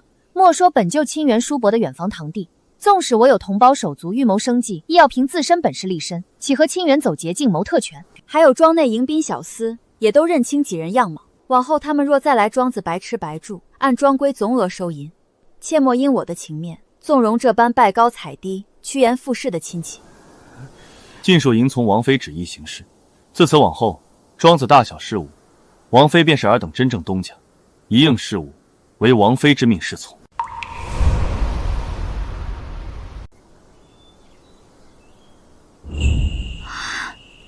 一口气说了13个字，难得难得，你又长进不少。向来听闻王爷失语难言，今日竟当众开口，莫不是为护王妃？顽疾自破，当真奇事一场。依我看，王妃才是这温泉庄子真正主事之人，王爷事事依从，全然以王妃为先。东家安好，小人掌客房诸事，为东家差遣。东家安好，后厨膳食采办，小人定尽心职守。东家在上，小人统领护院，定守护庄子安宁，听命东家。四位请便，王妃已然明示，庄子不欢迎诸位，还请自行离去，莫要在此逗留滋事。哼！今夜王爷驾临庄子，东家可有别样安排？小人也好提前备办。既得清闲，自然要好好设宴小聚，尽兴用膳。属下明白，小人即刻下去精心置饭，必合东家心意。陈管事，东家只说设宴用膳，不过寻常餐食，您为何笑得这般意味深长？你行事太过直白，只听得字面言语，日后差事难有长进。你细想，王爷身居王府，山珍海味无一不有，怎会稀罕寻常宴席？东家所言大吃一顿，哪里是吃酒菜，分明是相伴王爷共度良宵罢了。原来如此，陈管事心思通透，见识长远。往后不论我身居何职，您永远是我最敬重的前辈。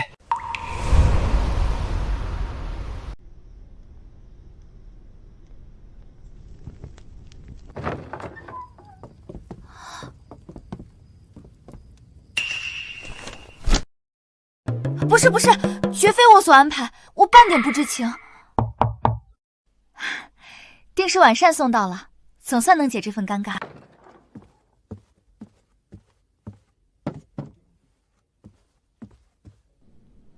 先用膳。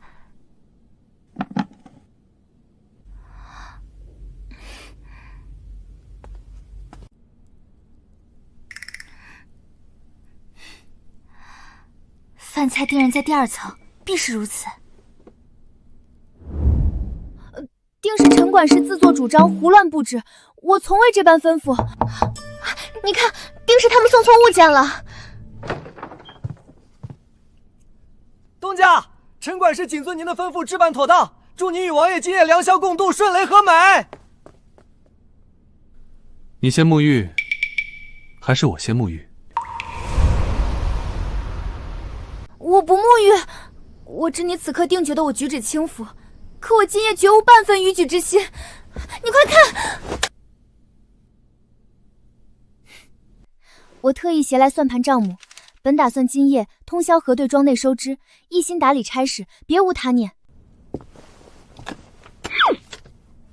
你我心意相近，倒是彼此相仿。他居然也带了公务，原来他懂我。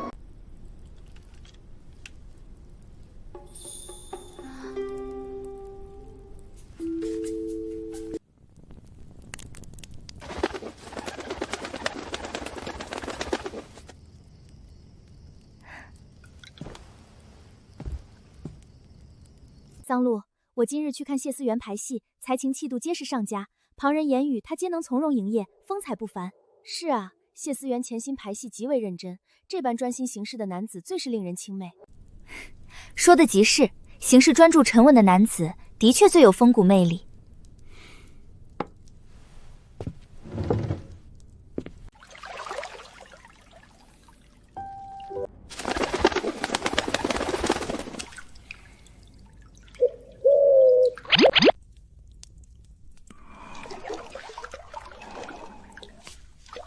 王爷，王府商号正甄选新晋门面代言人，谢思南时下人气鼎盛，可否择用？不可，我名下136家商号，一律不准启用谢思南。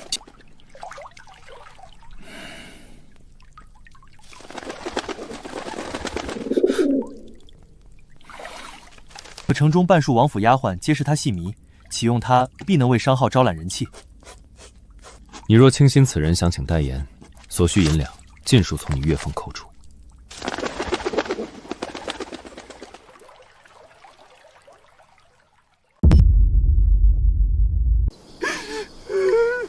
王爷破天荒亲笔给我传信，第一句竟是要扣我月俸，在王爷心中，我竟不上一个戏子。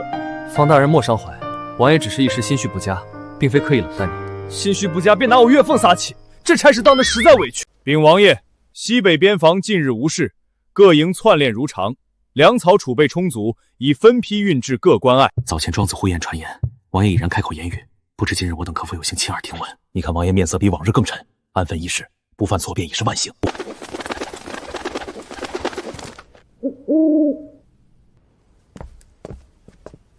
王爷公务可还繁忙？我送你的牛皮护腕可何手好用？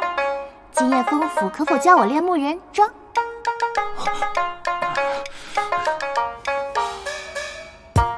散会。王爷果真能开口说话，嗓音低沉悦耳，实在难得。虽只2字散会，也算我等有幸听闻。凭什么他们听闻的第一句是散会，我收到的亲笔叮嘱却是扣月费？太不公平！酷暑时节捧着厚牛皮护腕把玩，也不怕捂出痱子。王爷如今满心皆是王妃，公务反倒次之。王爷，这副护腕样式别致，做工精良，不知是何处得来的真物？王妃所赠。王爷竟亲口与我言语，真是天大殊荣！替我去马市择一匹汗血宝马。属下遵命。王爷向来偏爱沉稳玄黑毛色，此次仍选黑色吗？要橙色。好的，王爷，属下即刻前往马市，为您甄选最神骏的橙色汗血宝马。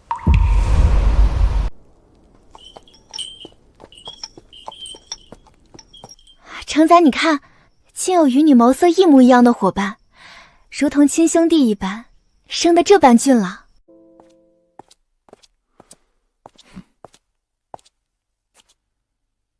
枫叶，这是你新购的坐骑？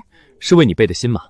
你早前在演艺司告知留字，不是心生喜爱汗血宝马？我何时留字偏爱汗血宝马？我全然记不起。你字条所写，非汗血宝马买不起，只是小毛驴更合市井度日之意。原来你这般解读我字条，那往后我若在字条上许愿，你是否见了便会替我成全？我只是随口玩笑，你切我当真？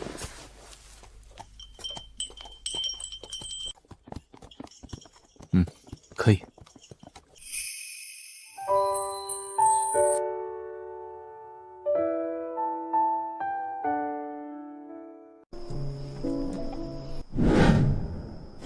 王妃娘娘，演艺司科长传令，谢思南已为演艺司撰写新戏本。司长言您与谢思南乃书院旧同窗，命您即刻前往醉仙楼雅仙，陪同商议戏本章程。看来今日没法陪你练木人桩，只能失约了。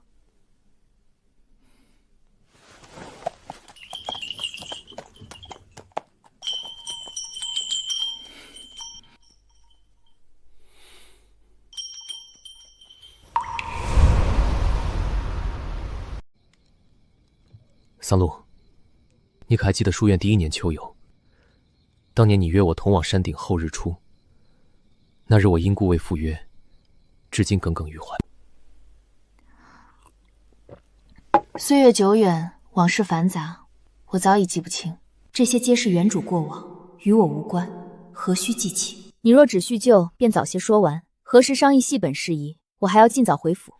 当年你追随我3年，我如今才说到第1年旧事，来日方长，慢慢叙来便是。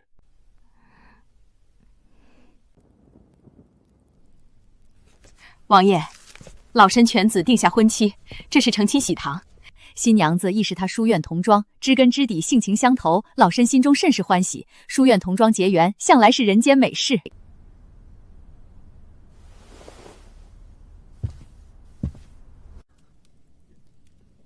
夜色真沉，狂风将至，顷刻便要落雨。你出门未带雨具，如何返程而来？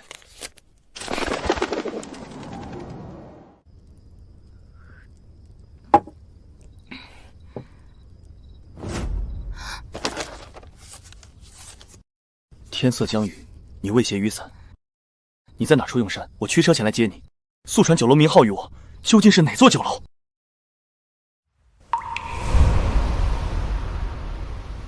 糟了糟了，只顾着一戏本，竟全然忽略信鸽传书，定是让风言忧心许久。不如此后闲暇，我陪你同往山顶观日出，弥补当年遗憾，如何？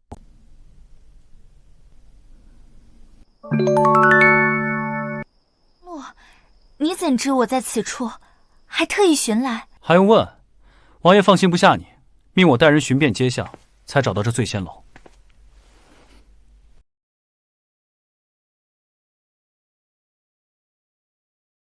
不知这位公子是？属下参见王妃娘娘。王妃？桑露，你已然嫁人成亲？正是，我如今已是摄政王府王妃。既如此，我去前台结请酒饭饮饮。不必劳烦先生，王爷已然提前付过银钱。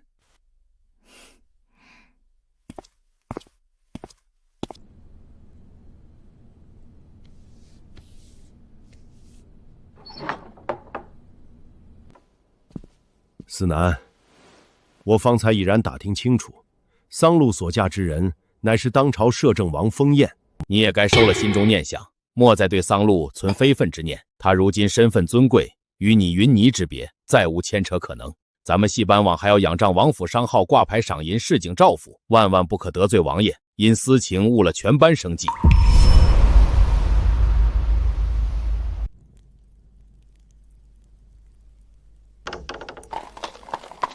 驾！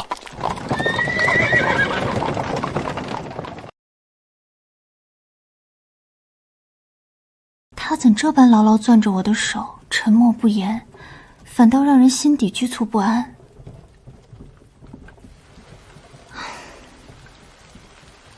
你莫看外界传言王爷素来缄默寡言，便以为性情温和一期，朝堂市井皆知。摄政王行事杀伐果决，心思深沉，手段凌厉。但凡他认准之人，看重之事，从不给旁人半分靠近余地。一个人行事风骨，便是本心性情。你万万不可心存侥幸，触碰王爷逆鳞，更别再惦记桑露。他素来不屑雷雨喧嚣，每逢暴雨，心绪易受牵动。今夜雨势浩大，怕是救急要受引动，身子不适。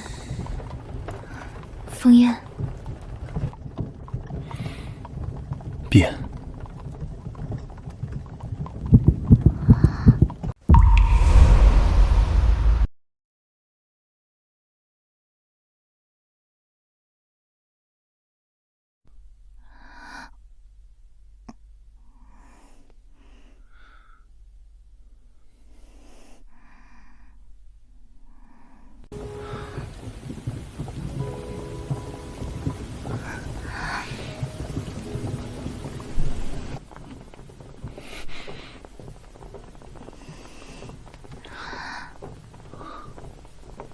唤起。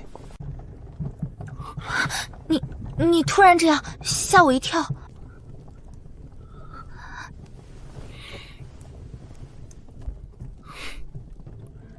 是我唐突了？倒也不是，只是外面还在下大雨，马车里又这么安静。雨声正好，无人打扰。能这般陪着你，我心里很安稳。我也是，不管外面风雨多大，有你在身边就很好。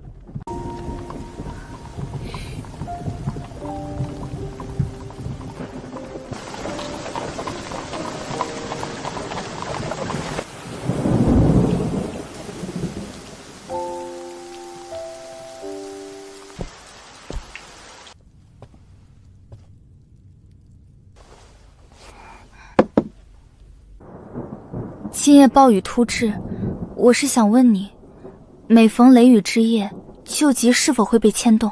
身子可有不适？很好。哦，无事便好。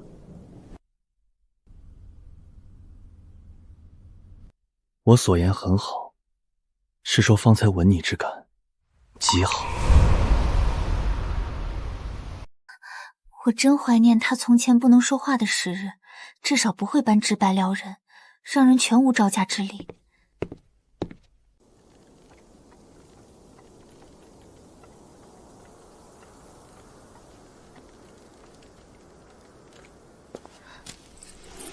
桑露，你嘴唇怎莫名肿了一圈，格外显眼。昨夜在庄子一休息，不慎被林间毒虫叮咬，才肿了起来。这毒虫也太过凶悍，一口便肿得这般明显，毒性当真不小。莫再胡思乱想，不过一次近身亲近，切勿纠结暧昧。专心测试机库才是正事。这飞天机墨高悬屋顶，绳索悬空摇晃，你一介女子亲自测试太过凶险，何不交由庄内劳力代为尝试？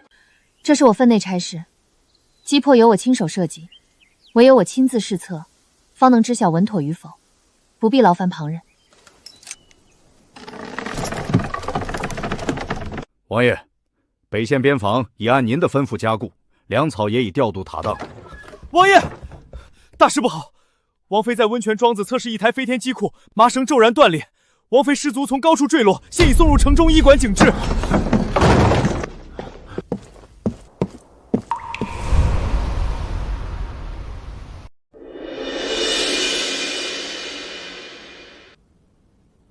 此番多谢你舍身相救，若不是我坠落之时，你愤而前身上前接住，此刻卧榻养病之人，便是我了。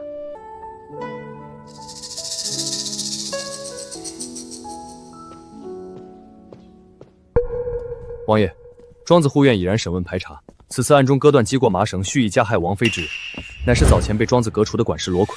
此人因贪墨庄银被逐，心怀怨怠，伺机报复，如今已被护院拿下，关押在温泉庄子柴房。方略，大理寺衙役可曾抵达？何时前来押人定罪？回方大人，大理寺人手尚在途中，暂未到庄。速速备齐金疮药膏，赶紧纱布，随时待命。是，小人即刻执办。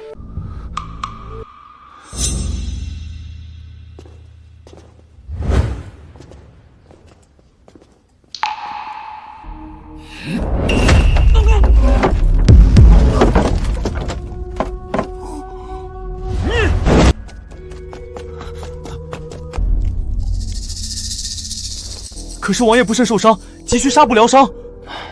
并非王爷受伤，是罗歇已然快要撑不住了。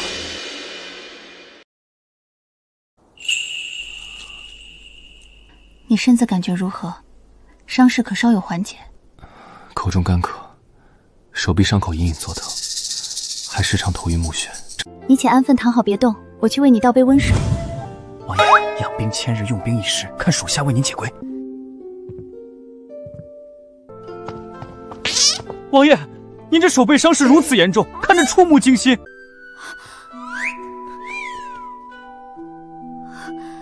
你的手怎会受伤？伤得可重？王妃有所不知，罗凯蓄意加害于您，王爷心疼您受窘遇险，怒气难明，亲自前去理论出气，动手间不慎伤了手背。王爷好不容易方能开口言语，如今手受外伤，若伤及经脉，日后再难言语，可如何是好？王府上下数百口人，皆要仰仗王爷之情。方略所言当真，你当真为替我出气，才与人动手受伤。等等，你若照料他，我伤势何人照看？谢公子乃是王妃救命恩人，王爷自不会亏待，定会妥善安排人手，细心伺候。这几位皆是王府最善伺候病患的小厮，定将谢公子照料得无业无滞。你们别过来，我无需这般伺候。往后给你长乐风。手臂伤口还疼吗？内伤可有舒缓？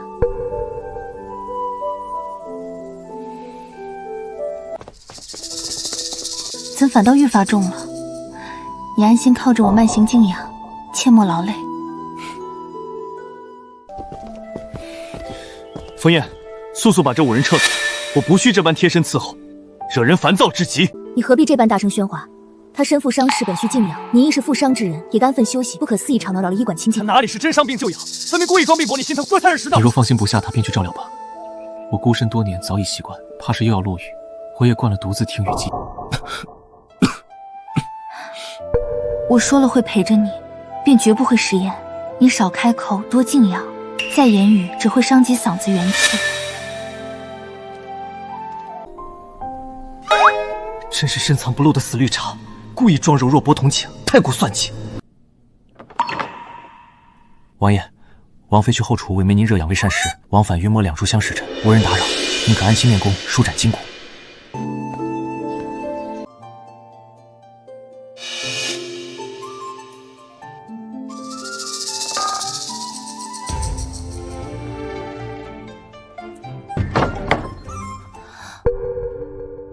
你身负内外伤势，怎还私自举所练功？若长久不练功，身形懈怠，腹肌便会日渐消散。你堂堂王爷，竟还这般在意身形样貌？你素来偏爱身形挺拔有风骨、身负腹肌的男子。你夜里卧榻看画本画册，但凡见画中男子展露腹肌，便看得入神失神，常看着看着便睡去。每回皆是我悄悄入内，为你掖好被角。我并非偏爱，只是不解画师为何偏爱描绘男子腹肌，故而反复翻看，只想揣摩其中缘由，并非你所想那般。既然这般好奇，何不亲手触摸，亲身感受一番真假？画本上写男子腹肌软硬相间，触感如同搓衣板，不知是真是假。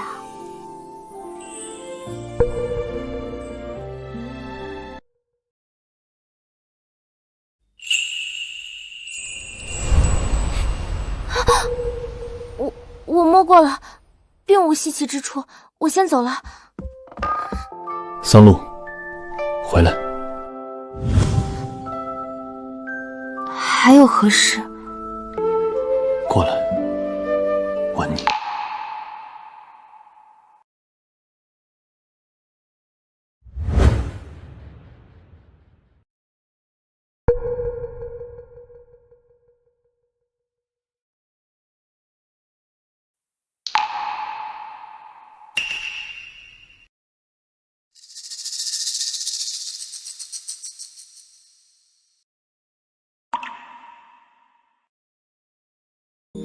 等等，你根本未曾受伤，全是装出来哄我的。我故意装病，皆因心悦于你。见你与别的男子走得亲近，我心底酸涩难耐，终究做不到假作大度。你也太过小气，心眼就只有这般一点点大。我试过隐忍大度，终究做不到。这般小心眼儿，你会不会恼我？只要你愿意为我上心挂我，小气些许也无妨。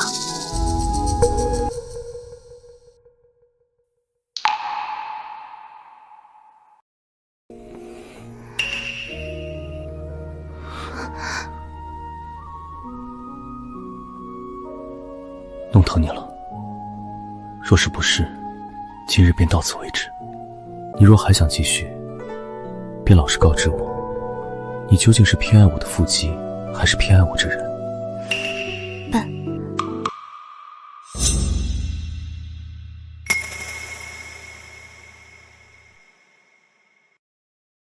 王爷，奴婢前来为您更换汤药，查验伤上，可否入内？依女姑娘稍后，我恰好有医者事宜请教，劳烦一步廊下叙话。那我先……无人打扰了，继续。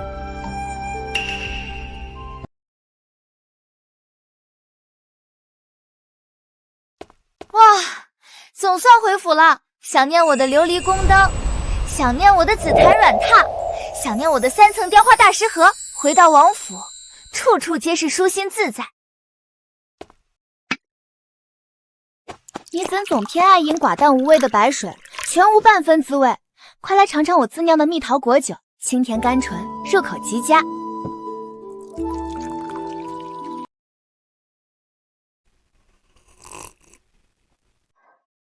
你尝尝，当真极甜。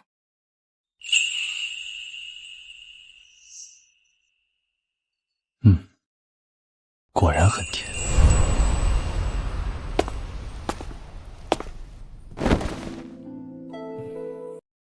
你别靠近，我今日身子不便，恰逢月信来朝，你若有别的心思，万万不可。你胡思乱想什么？